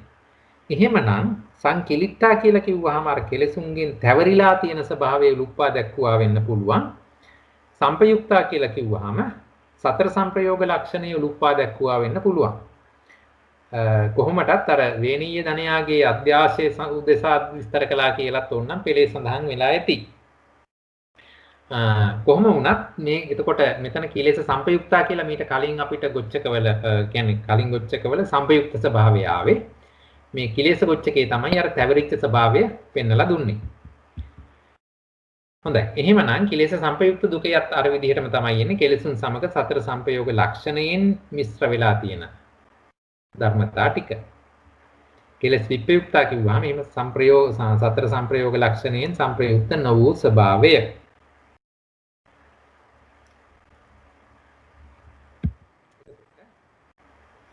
නික්කේප කාණ්ඩයේත් එහෙමනම් ඒක අමාරු නෑ. අර විදිහටම විස්තර කරන් ඉන්න පුළුවන්. මොකද මේකේ අභිධේයාර්ථ එකම දේ වෙලිය දෙන්නේ සංපයුක්තයි කිව්වත් එහෙම නැත්නම් සංකිලිට්ටයි කිව්වත් එකම අර්ථය වෙනස් මොනවද ඒවට කියන්නේ ව්‍යංජන වලින් වෙනස්ද කොහෙද කියලා කියන්නේ නේද? ඒ විදිහට යෙදෙන නිසා නික්කේප කාණ්ඩයේ 2250 තුල කෙලෙස සම්පයුක්ත ස්වභාවය පෙන්වන්නේ තේහි ධම්මේහි යේ ධම්මා සම්පයුක්තා වේදනක්ඛන්தோ පෙය්‍යාලං විඥානක්ඛන්தோ මේ ධම්මා කෙලෙස සම්පයුක්තා කියලා. තේහි ධම්මේහි යේ ධම්මා සම්පයුක්තා. ඒ කියන්නේ කෙලෙස් ධර්ම සතර සංප්‍රයෝග ලක්ෂණ සහිතව සංප්‍රයුක්ත වෙලා තියෙන ස්වභාවය කුසල් සිත් 12. කෙලෙස් විප්පුක්තා කියනකොට එහෙමනම් අනිත් සියලුම ධර්මතා ටික අට කතා කාණ්ඩය තුලත් ඒකට වෙනසක් අමුතුවෙන් පෙන්වන්නේ අර විදිහම තමයි එන්නේ. එහෙමනම් ඒ යටතේ අපි අභිධේයාර්ථ ඇහුලුවත් ඉස්සල්ලා යුගලයේ තිබුණු ආකාරයටම තමයි ඉන්නේ. එතනත් මම වරද්දලා තියෙනවා ස්කන්ධ 5යි. වෙනි පදේට ස්කන්ධ 5යි ආදි වශයෙන් අරගන්න ඕනේ. හරි. එහෙමනම් ඒකත් නිපදේශ දුකයක් හරි. ඒකත් ගැටලු ඇති වෙන්න විදියක් නැහැ. හොඳයි අපි එහෙමනම් ඊළඟ පදයට යන්. කිලේසාචේව ධම්මා සංකිලේසිකා. කිලේසාචේව ධම්මා සංකිලේසිකා. පදේ හොඳට බලන්න. කිලේසාචේව ධම්මා සංකිලේසිකා. කෙලෙසුත් වෙලා සංකිලේසිකත් වෙන ස්වභාවය. කෙලෙසුත් වෙලා කෙලෙසින්ට අරමුණුත් වෙන. කෙලෙසුත් වෙලා නම් අනිවාර්යෙන් කෙලෙස් 10 එන්න ඕනේ. එකිනෙකාට අරමුණු වෙන්නත් පුළුවන්. ඒ විදිහට අපි බලමු භාවනා පොතේ කොහොමද ඒක යෙදෙන්නේ කියලා. කිලේසා චේව ධම්මා කිලේසා චේව ධම්මා සංකිලේසිකාච්ච. කෙලෙස් නම් වූද කෙලෙසුන්ට අරමුණු වන්නා වූද. කෙලෙස් නම් වූ කිව්වහම කෙලෙස් 10යි. කෙලෙසුන්ට අරමුණු වන්නා. ඒතකොට කෙලෙසුත් වෙලා කෙලෙසුන්ට අරමුණු වෙනවා නම් මෙතනදී කෙලෙස් 10ම තමයි ගන්න වෙන්නේ. මොකද කෙලෙස් කියන එක දැන් මෝහ, අහිරික, අනුත්තප්ත, උද්දච්ච කියන හතරම මෙතෙන්ද අපි කෙලෙස් කියලා ගත්තනේ. ඒවා සබ්බා කුසල සියලුම අකුසල ධර්මතාවල යෙදෙනවානේ. එහෙමනම් අර අපි මීට කලින් කොච්චක වල මොනවද උදාහරණයක් දෙන්න පුළුවන්. අර දික්ටිගත විප්පයුක්ත සිත්වල ලෝභය අපි යම් යම් තැන්වලදී අයින් කළානේ. නමුත් මෙහිදී එහෙම ස්වභාවයක් ඉන්නේ නැහැ. ඇයි අර ප්‍රධානව ගත්තොත් මෝහ, අහිරික, අනුත්තප්ත, උද්දච්ච කියන සබ්බා කුසල සාධාරණ චෛතසිකයෝ හතර දෙනාම කෙලෙස් හැටියට යෙදිලා තිනවා. එහෙනම් එක එක අනිකාට අරමුණු කරමින් සහ කෙලෙස් වෙමින් යෙදිලා තියෙන නිසා කෙලෙස් ධර්ම 10ම මෙහිදී පළවෙනි පදයේ යටතට ගන්න පුළුවන්. සංකිලේසිකා චේව ධම්මා නෝච කිලේසා කියලා කිව්වහම එසේ නොවන ඊතුරු ඔක්කොම ධර්මතා ටික සංකිලේසිකා තේවද සංකිලේසික. ඒතර දැන් සංකිලේසික වෙන්නේ මොනවද? අන්න ඒක අපි අරගන්න ඕනේ. සංකිලේ අරමුණු වෙන්නේ සාසව ධර්ම ටික. හරි. එහෙමනම් කෙලස් ටික පළවෙනි පදයට අරගෙන කෙලස් නොවු ඊතුරු සාසව ධර්ම ටික දෙවෙනි පැත්තට ගත්තා මෙතනදී. නික්කේප කාණ්ඩය ආරම්භ බැලුවොත් C2252 කතමේ ධම්මා කිලේසා චේව සංකිලේසිකා තේව කිලේසා කිලේසා චේව සංකිලේසිකා තේව කිලේසා කිලේසා චේව සංකිලේසිකා. එම කිලෙස්ම කෙලෙසුත් වෙලා සංකිලේසිකත් වෙනවා. දෙවෙනි පදයට ගත්තාම කතමේ ධම්මා සංකිලේසිකා චේව නෝච කිලේසා තේහි ධම්මේහි යේ ධම්මා සංකිලේසිකා තේ ධම්මේට අපෙත්වා. අවශේෂෝ සාසවා කුසල කුසලාව්‍ය කතා ධම්මා කාමවචර රූපවචර අරූපවචර රූපක්ඛන්தோ පියලං විඥානක්ඛන්தோ ඉමේ ධම්මා සංකිලේසිකා චේව නෝච කිලේසා. එතකොට එතනදී සාසවා ධර්ම ටික එතෙන්ට අරගන්නවා කිලෙස් හැර. ඒ අනුව සංකිලේසිකා අරමුණු වෙන නෝච කිලේසා කියන පදයට ගලපන්න පුළුවන්. නිකේප අට කතා කාණ්ඩය ආරම්භ බලපුවාම පළවෙනි පදයේ විදිහටම දෙනවා තේව කිලේසා කිලේසා චේව සංකිලේසිකා කියලා. මෙතන තේව කියලා කිව්ව එතකොට කෙලස් ධර්ම 10ම තමයි. දෙවෙනි පදේ කතා කරනවා තපෙත්වා කිලේසේ කිලේස ටික හැර අවශේෂං අකුසල ඊතුරු අකුසල ධර්ම ටික තීසු භූමිසු කුසලං තීසු භූමිසු කුසලං. ඇයි තීසු උනේ? සාසව ධර්ම ගන්න නිසා. ඇයි සංකිලේසික වෙන්නේ? සාසව ධර්ම විතරක් නිසා. තීසු භූමිසු විපාකෝ තුන් භූමි විපාක. නැවතත් ඒ ධර්මතාවයමයි. ලෝකෝත්තර සිත් මෙතෙන්ට ගන්නෙ නැහැ. තීසු භූමිසු කිරියාව්‍ය කතං සියලුම කිරියාව්‍ය කත ධර්ම ටික සබ්බංච රූපං රූප ධර්ම. එතකොට දැන් සබ්බංච රූපං කිව්ව ගමන් මෙතන නිර්වාණය එන්නේ නැහැ. ඇයි? නිර්වාණය ලෝකෝත්තර ධර්මයක් නිසා. ඒක කෙලෙස් වලින් අරමුණු කරන්න බැරි නිසා. ඉමේ ධම්මා සංකිලේසිකා තේව නෝච කිලේසා. ඊළඟට මේ පද දෙකේදීම කතා කරන්නේ කිලේසා චේව ධම්මා සංකිලේසිකාච සංකිලේසිකා තේව ධම්මා නෝච කිලේසා.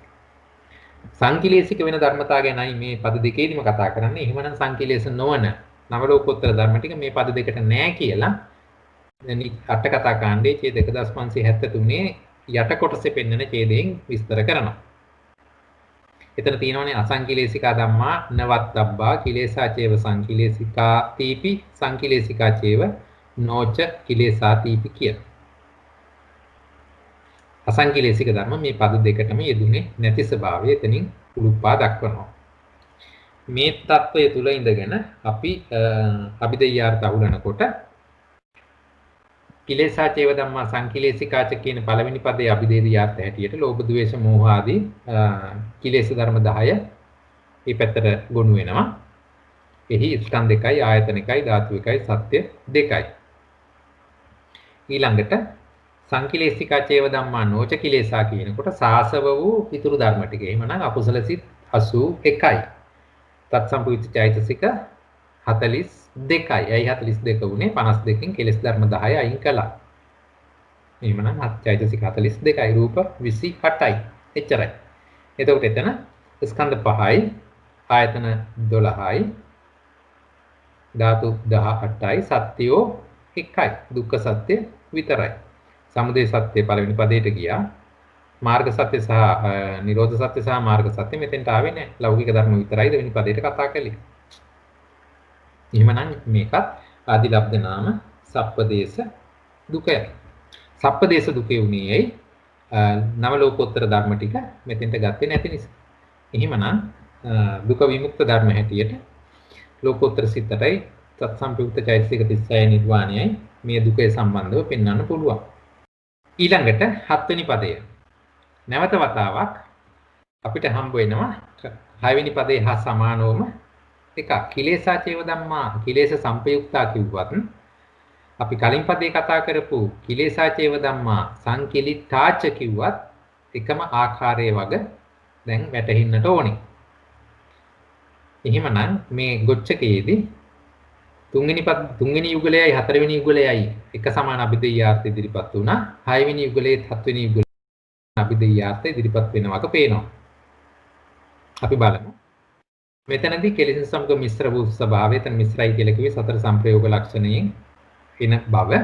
විධර්ම භාවනා පොත දීලා තියෙන වචන ලැයිස්තුව තමයි මෙතනදී මම ගත්තේ.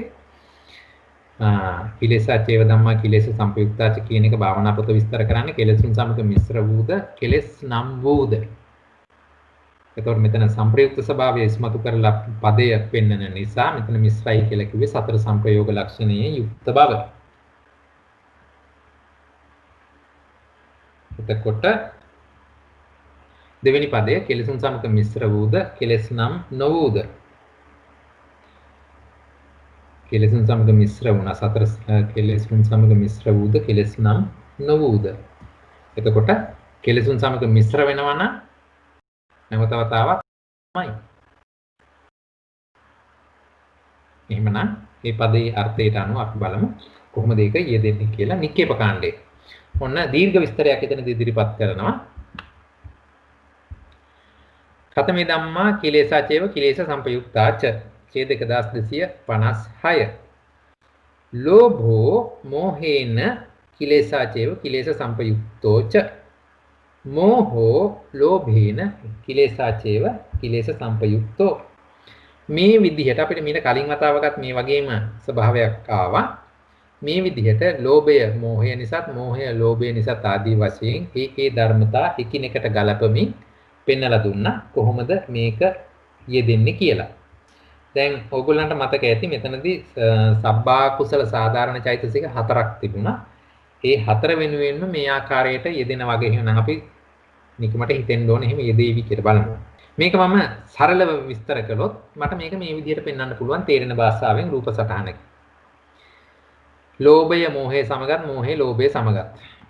මෙතනින් ඊළඟට ද්වේෂය මෝහය සමගත් මෝහය ද්වේෂය සමගත් කිලේශත් වෙලා කිලේශ සංප්‍රයුක්තත් වෙනවා. මේ සංප්‍රයුක්ත භාවය මේ විදිහට මම පෙන්නලා තියෙනවා. මේ විදිහට කෙලෙස් ධර්ම 10ම අරගත්තොත් 1 2 3 4 5 6 7 8 9 10. කෙලෙස් ධර්ම 10ම එකිනෙකාට බැඳිලා තියෙන ආකාරය දැන් මෙතන මම පෙන්නන්නේ මෝහය තුලින් බැඳෙන ආකාරය. එතකොට මෝහය කියන එක දිට්ඨියටත් දිට්ඨිය කියන එක මෝහයටත් එකිනෙකාට සංපයුක්තභාවය දක්වනවා. ඒ විදිහට මේ නික්කේප කාණ්ඩය තුල විස්තර කරලා පෙන්නනවා. ඒ වගේම තමයි මේ මෝහය මුල් කරගෙන මේක මේ විදිහට පෙන්නනවා වගේම අපිට ඕන නම් උද්දච්චය මුල් කරගෙන පෙන්වන්නත් පුළුවන්. ඒත් ඒ විදිහම තමයි. ඇයි මෝහයේ යෙදෙන හැම සිතකම උද්දච්චයත් යෙදිලා තිබුණා. ඒ වගේම තමයි අහිරිකය. ඒකත් ඒ විදිහටම යෙදිලා. ඒ විදිහම තමයි. ඊළඟට අනුප්තප්තය. ඒකත් ඒ විදිහම යෙදෙනවා. අනුප්තප්තය මෝහය නිසා, මෝහය අනුප්තප්තය නිසා ආදී වශයෙන් එකිනෙකාට සංපයුක්ත වෙන ආකාරය මේ නික්කේප කාණ්ඩය තුල ඒක පැහැදිලිව පෙන්වනවා. මම හිතනවා ඒක අපහසු නෑ තේරුම් ගන්න. ඒ අනුව කිලේශාචේව කිලේශ සංපයුක්තා කියන එක කෙලෙසුත් වෙලා කෙලෙස් සංප්‍රයුක්ත වෙන වගත් මේ විදිහට නික්කේප කාණ්ඩය තුල විස්තර කරන්න පුළුවන්. ඒ අනුව එතනදී උපචේද හතරක් යටතේ කිලේශාචේව කිලේශ සංපයුක්තාච කියන එක විස්තර කරපු ආකාරයේ මම රූප සටහන් හතරක් මගින් පැහැදිලි කළේ. දෙවෙනි පදය කිලේශ සංපයුක්තාචේව ධම්මා නොච කිලේශා කියන කොට ඡේද 1257 දී විස්තර කරලා දෙනවා. තේහි ධම්මේහි යේ ධම්මා සංපයුක්තා තේ ධම්මේ රපෙත්වා වේදනක්ඛන්தோ පෙය්‍යාලං විඥානක්ඛන්தோ ඉමේ ධම්මා කිලේශ සංපයුක්තාචේව නොච කිලේශා. පද තේරුම් ගන්න පහසුයි. කිලේශ සමග සංපයුක්ත වූ ධර්මතා ටික හැර ඊතුරු ධර්මතා ටික මෙහිදී අරගන්න වැඩි දුර විස්තර අරගත්ත හැකි. පළවෙනි පදේට කතමේ ධම්මා කිලේශාචේව කිලේශ සංපයුක්තාච කියනකොට යත්ත ද්වේ තයෝ කිලේශා ඒකතෝ උප්පජ්ජಂತಿ මේ ධම්මා කිලේශාචේව කිලේශ සංපයුක්තාච. එතකොට ඒ තමයි අට කතා කාණ්ඩයේ විස්තර කරන ආකාරය යත්ත ද්වේතයෝ කිලේසා ඒකතෝ උප්පජ්ජಂತಿ මේ කෙලෙස් ධර්මයෝ දෙන්නෙක් තුන් දෙනෙක් එකට උපදින අවස්ථාවේදී එකෙක් අනිකාට සංප්‍රයුක්ත භාවය ලබා දෙනවා. එවැනි ස්වභාවය තියෙන හැම තැනකම කිලේසත් වෙලා කිලේශ සංප්‍රයුක්ත ධර්මයන් හැටියට ඒවා අරගන්න පුළුවන්. දෙවෙනි පදේ හැටියට කිලේශ සංප්‍රයුක්තාචේව ධම්මා නොච කිලේසා. එහෙමනම් කිලේශ වෙන ස්වභාවයෙන් ඒ කියන්නේ අකුසල් ස්වභාවයෙන් මෙතන අරගන්න එපායි. කිලේශ සංප්‍රයුක්ත වෙන්නේ අකුසල් වල විතරනේ. එතකොට කෙලෙස් නොවූ කෙලෙස් ධර්ම ටික අයින් කරලා ඊටු අකුසල ධර්ම ටික දෙවෙනි පදේට අරගන්න පුළුවන්. ඒ අනුව අපි ඊට කලින් දැන් මෙතනදී විස්තර කරනවානේ යත්ත ද්වේතයෝ කිලේසා ඒකතෝ උප්පජ්ජಂತಿ කියලා. ඒ ස්වභාවය අට කතා කාණ්ඩය තුල ආකාර 10කට විස්තර කරනවා. ඒ 10 තමයි දැන් ඉදිරිපත් කරන්නේ. අට කතා කාණ්ඩය තුල නෙමෙයි මොකද්ද? මොකද්ද අත්සාලනිය තුල. මේ අත්සාලනිය තුල ඒක ඉදිරිපත් කරනවා. ලෝභ සිත් තුල මේ කෙලෙස් ආකාර 6කට යෙදෙනවා. ද්වේෂ සිත් තුල ආකාර 2කට යෙදෙනවා. මෝහ සිත් තුලදී ආකාර 2කට යෙදෙනවා. ඒ අනුව සියලුම ටික එකහු කරපුවම 6 2 4 6 2 8 2 10යි. කෙලෙස්යන්ගේ එකට ඉපදීම ආකාර 10ක් හැටියට මෙතන ගොනු කරලා පෙන්නවා. කාණ්ඩ තුනකින් ලෝභ සිත්තිය දෙන්නේ කොහොමද, ද්වේෂ සිත්තිය දෙන්නේ කොහොමද, මෝහ සිත්තිය දෙන්නේ කොහොමද කියලා. මොකද ලෝභ ද්වේෂ මෝහ ඔය සිත් ආකාර තුනට පරිබාහිරව වෙනත් අකුසල සිත් උපදින ස්වභාවයක් නැති නිසා තමයි ඒක ඒ විදිහට විස්තර වුනේ. දැන් ලෝභ සිත්තිය දෙන ආකාර 6 මොනවද? මෙන්න තියෙනවා. ditthිගත සංපයුක්ත අසංකාරික සිතක කොහොමද යෙදෙන්නේ? ලෝභයත් මෝහයත් කියන්නේ ලෝභය සමග මෝහයයි අහිරිකයයි අනුප්තප්තයයි උද්දච්චයයි යෙදෙනවා. එතකොට සසංකාරික සිතේදී ඒවට අමතරව තීනයක් යෙදෙනවා. මේ විදිහට මේක ඕගොල්ලන්ට තේරුම් ගන්න පුළුවන්. ditthිගත විප්‍රයුක්ත සිතේදී කොහොමද යෙදෙන්නේ? ලෝභය සමග මෝහය අහිරිකය අනුප්තප්තය උද්දච්චය යෙදෙන අතරේදී ditthිගත විප්‍රයුක්ත සසංකාරික සිතේදී ලෝභය මෝහය මානය යෙදෙනවා. නෑ අසංකාරික සිතේදීම ලෝභය මෝහය මානය අහිරිකය අනුප්තප්තය උද්දච්ච කියලා වෙනස් වෙයි. ඒ කියන්නේ අසංකාරික සිතේ ditthිගත විප්‍රයුක්ත අසංකාරික සිතේ ආකාර දෙකකට මේ කියන ද්වේතයෝ විදිහ යෙදෙන්න පුළුවන්. පළවෙනි එක තමයි ලෝභය සමග මෝහයයි අහිරිකයයි අනුප්තප්තයයි උද්දච්චයයි යෙදෙන ස්වභාවය. දෙවෙනි එක තමයි ලෝභය සමග මෝහයයි මානයත් යෙදෙනවා අහිරිකය අනුප්තප්තයත් සමග උද්දච්චයත් සමග. ඒ කියන්නේ මානය කියන එක අනියත යෝගීනේ. ඒ නිසා තමයි ඒක මේ විදිහට දෙකට බෙදිලා තියෙන්නේ. ඒ විදිහමට සසංකාරික සිත්වලදීත් කොහොමද ඒක යෙදෙන්නේ කියන එක මානය යෙදීම මත සහ මානය නොයෙදීම මත කියන කාරණේ මත ditthිගත විප්‍රයුක්ත සසංකාරික සිතත් නැවත කොටස් දෙකකට බෙදලා පෙන්වුවා.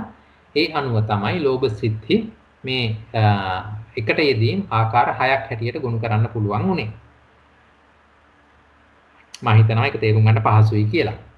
හොඳින් මේ සටහන කියවුවා නම් ඒ 6 ආකාරය තේරුම් ගන්න පුළුවන්. හොඳයි.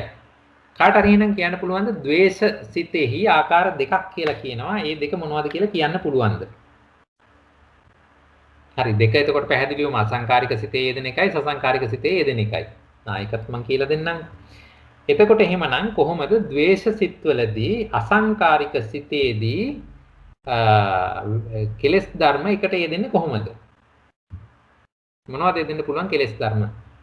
කාට හරි ඉදිරිපත් වෙලා කියන්න පුළුවන්. හිතන්න බලන්න.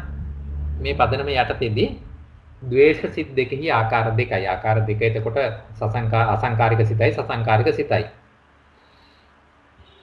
එහෙමනම් දෝෂ සහගත පටිඝ සම්පයුක්ත අසංකාරික සිතේදී පළවෙනි සිත ගන්නකො.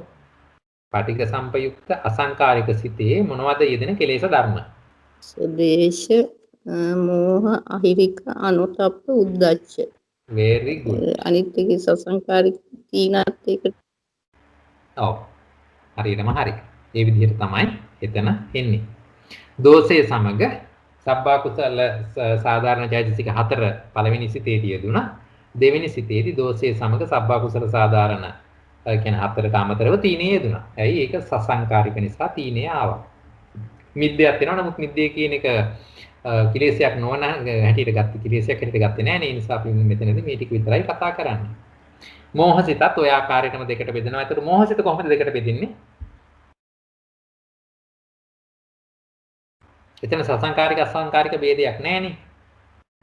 එහෙමනම් මෝහසිත කොහොමද ආකාර දෙකක් හැටියට පෙන්වන්නේ? මෝහ සිත්හි ආකාර දෙකයි කියලා පෙන්නපු එක කොහොමද පෙන්වන්නේ? හිතන්න. විචිකිච්ඡාවේදී සිත උද්දච්චේදෙන. හරියටම හරි. විචිකිච්ඡාව එකයි උද්දච්ච එකයි. ඒතකොට විචිකිච්ඡාවේ දෙනකොට අපිට පේනවා මෝහයයි විචිකිච්ඡාවයි අහිරික අනුප්තත් උද්දච්චය දෙනවා. උද්දච්ච සිතේදී මෝහයයි අහිරිකයි අනුප්තත්යි උද්දච්චයි විතරයි. මේ තමයි අපසාලනීය ඒ ස්වභාවයන් ඉදිරිපත් කරන විදිහ. මම හිතනවා එතන ගැටලුවක් නැතුව ඇති.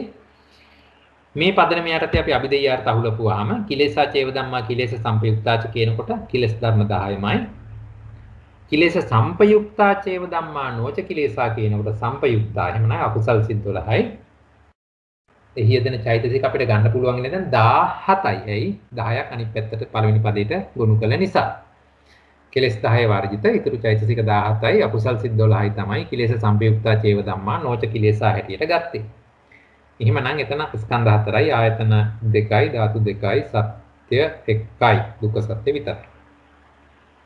එහෙමනම් ඒක ආදිලබ්ධ නාම සප්පදේශ දුකයක් කියලා පැහැදිලි. එහෙමනම් දුකයට නොආපු ධර්මතා මොනවද? ඉදිරිපත් වෙලා කියන්න බලන්න. ක්ලේශ විප්‍රයුක්ත ධම්ම. අනේ නැවතතාවක් කියන්න මට ඒක හරියට ඇහුණා. ක්ලේශ විප්‍රයුක්ත ධම්ම ක්ලේශ සම්පයුක්තා චේව නොච ක්ලේශාත් කිලේශා චේව කිලේශ සම්පයුක්තා කියන දෙකටම යෙදෙන්නේ නැහැ ක්ලේශ විප්‍රයුක්ත ධර්ම. මම ඉන්නේ පොඩි දේශනයක මම වටපිට සුට්ටකින් කතා කරන්න. හොඳයි තේරුණාද? හොඳයි එතකොට අපි දෙයාර්ථ. ඔව් එතකොට දැන් මෙතන අපි කතා කරනකොට මෙතන මේ පද දෙකටම කතා කරන්නේ කිලේශ සම්පයුක්ත ධර්ම ගැන. එහෙමනම් කිලේශ විප්‍රයුක්ත ධර්ම සියල්ලම මේ පද දෙකටම අදාළ වුණේ නැහැ. එහෙමනම් ඒව තමයි අපිට අරගන්න වෙන්නේ. ඒක වෙන වචනයකින් කිව්වොත් ඕන අසංකිලිට ධම්ම. කුසල් අකුසල් වර්ජිත ඉතිරි සිත් 77යි. එහි යෙදෙන චෛතසික 38යි, රූප 28යි නිර්වාණය. හරිනේ. හොඳයි. අපි අන්තිම පද යුගලටත් යමු. ඒක කිලේශ විප්‍රයුක්තා කෝපන ධම්මා සංකිලේශිකාපි විප්පයුක්තා කෝපන ධම්මා අසංකිලේසිකා පි.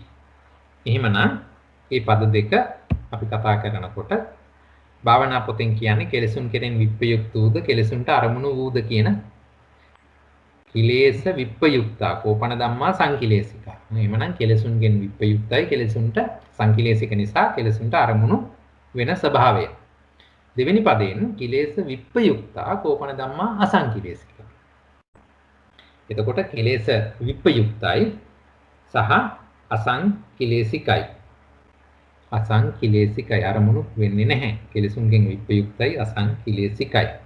එහෙමනම් මේ ධර්මතා කොහොමද නික්කේප කාණ්ඩය තුල විස්තර වෙන්නේ?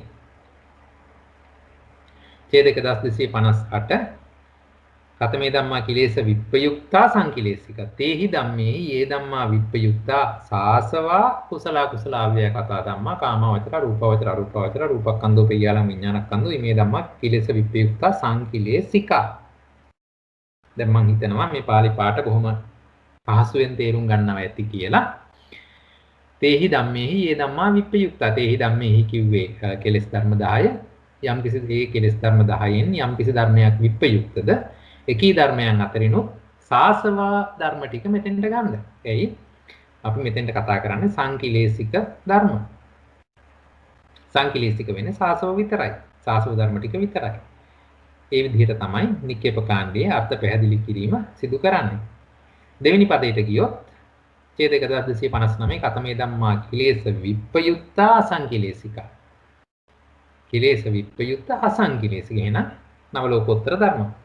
අපරියපන්න මග්ගාච මග්ගඵලානිච්ච අසංකතාච ධාතු මේ ධම්මා කිලේශ විප්පයුක්තා අසංකිලේශිකා. ඔය පදනම යටතේ අට කතා කාණ්ඩේ බැලුවාම අපිට විස්තර කරලා දෙනවා. තීසු භූමිස් පළවෙනි පදයට තීසු භූමිසු කුසලං තීසු භූමිසු විපාක තීසු භූමිසු හේතුට ගත්තේයි සාසව ධර්ම විතරක් කතා කරන නිසා.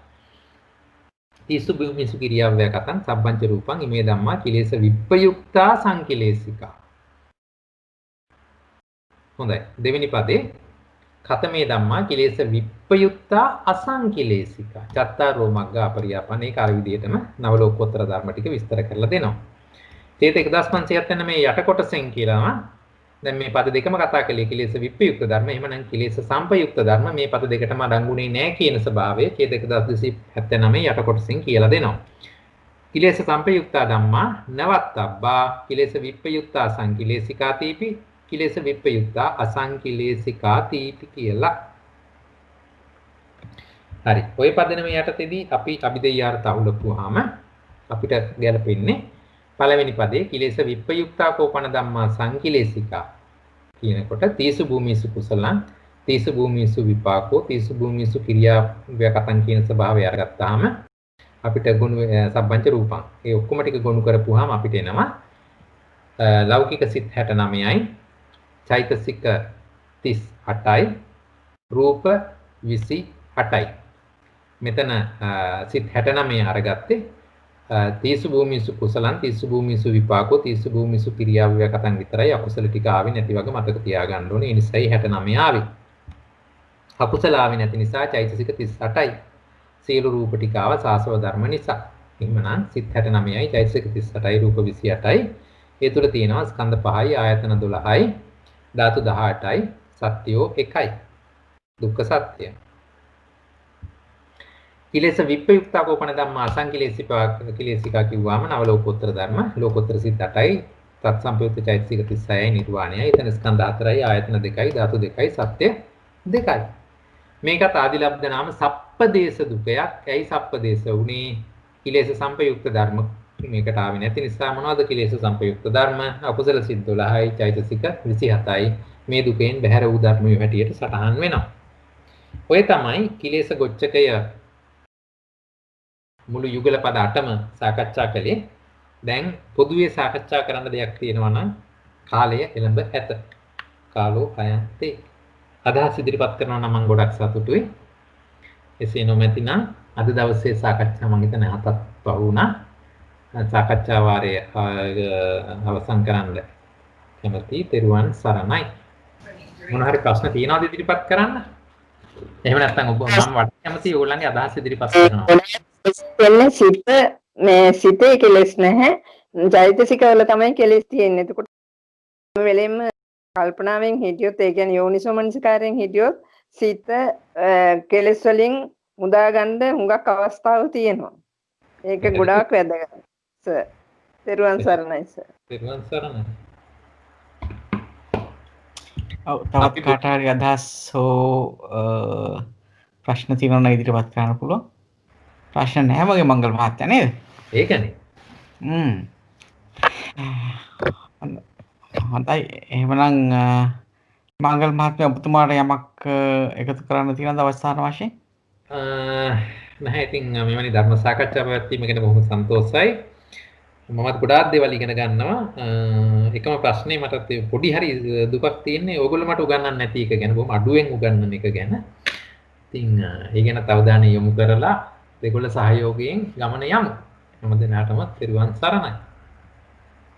අපි ලබන සතියේ එතකොට අවසාන දුක මාතිකාව නේද? අවසාන දුක මාතිකාව වෙන්නේ නේද එතකොට?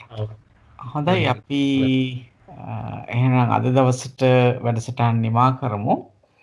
අපි කාට හරි යමු කාට හරි පුළුවන් දේ ඉදිරිපත් වෙන්න අද පුණ්‍ය අනුමෝදනාවට. තෙරුවන් සරණයි. එහෙමනම් මම ඉදිරිපත් වෙන්නම්.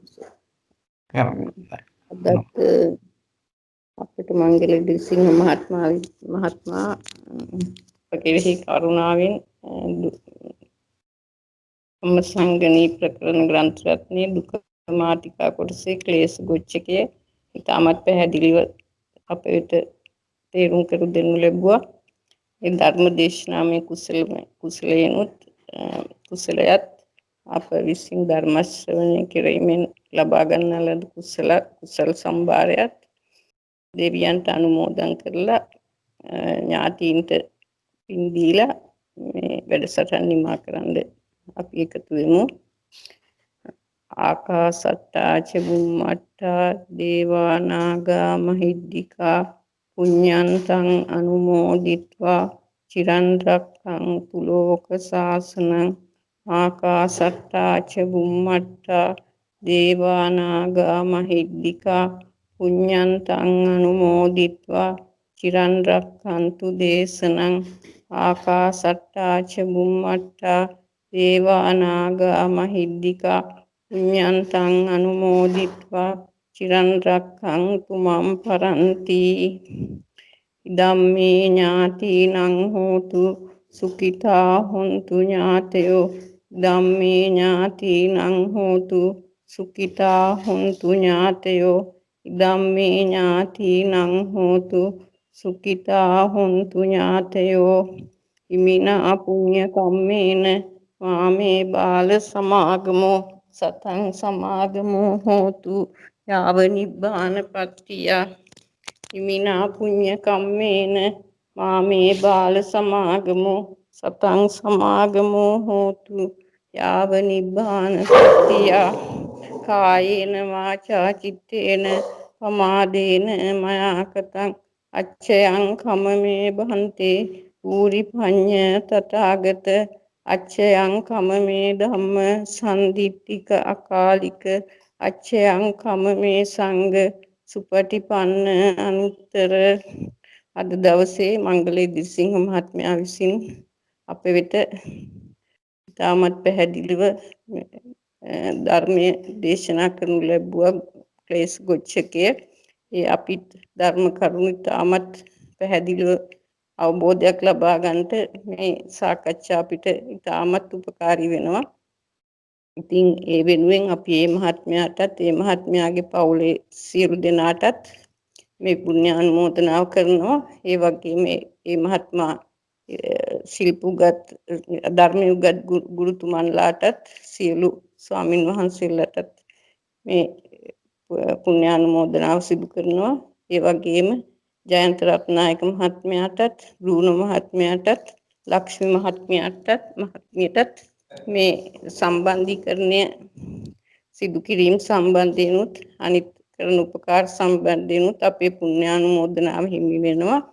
ඒ වගේම නිතර අපේ හිතට බලපාන ප්‍රශ්නයක් වෙන මේ කොවිඩ් වසංගතයේ දුරු වේවා කියලත් අපි ප්‍රාර්ථනාවක් සිදු කරමු. ඒ වගේම මේ සියලු පින් අපිට මේ සියලු ආශ්‍රව ධර්මයන් දුරු කරලා නිර්වාණ අවබෝධය සඳහා හේතු වේවා කියලා ප්‍රාර්ථනා කරමු. ඉදම්මේ පුඤ්ඤ කම්මං ආසවක්ඛ්‍යාවහං හෝතු සබ්බ දුක්ඛා පමුච්ඡතු. ඉදම්මේ පුඤ්ඤ කම්මං ආසවක්ඛ්‍යාවහං හෝතු සබ්බ දුක්ඛා පමුච්ඡතු. ඉදම්මේ පුඤ්ඤ කම්මං ආසවක්ඛ්‍යාවහං හෝතු සබ්බ දුක්ඛා පමුච්ඡතු.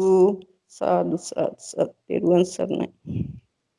සාදු සාදු සාදු තෙරුවන් සරණයි. එහෙමනම් අපි නැවත වරක් ගොඩක් පින් ඔබතුමියට තෙරුවන් සරණයි. ලබන සතියේ හමුවෙමු. සාදු තෙරුවන් සරණයි. සියලු දෙනාට තෙරුවන් සරණයි.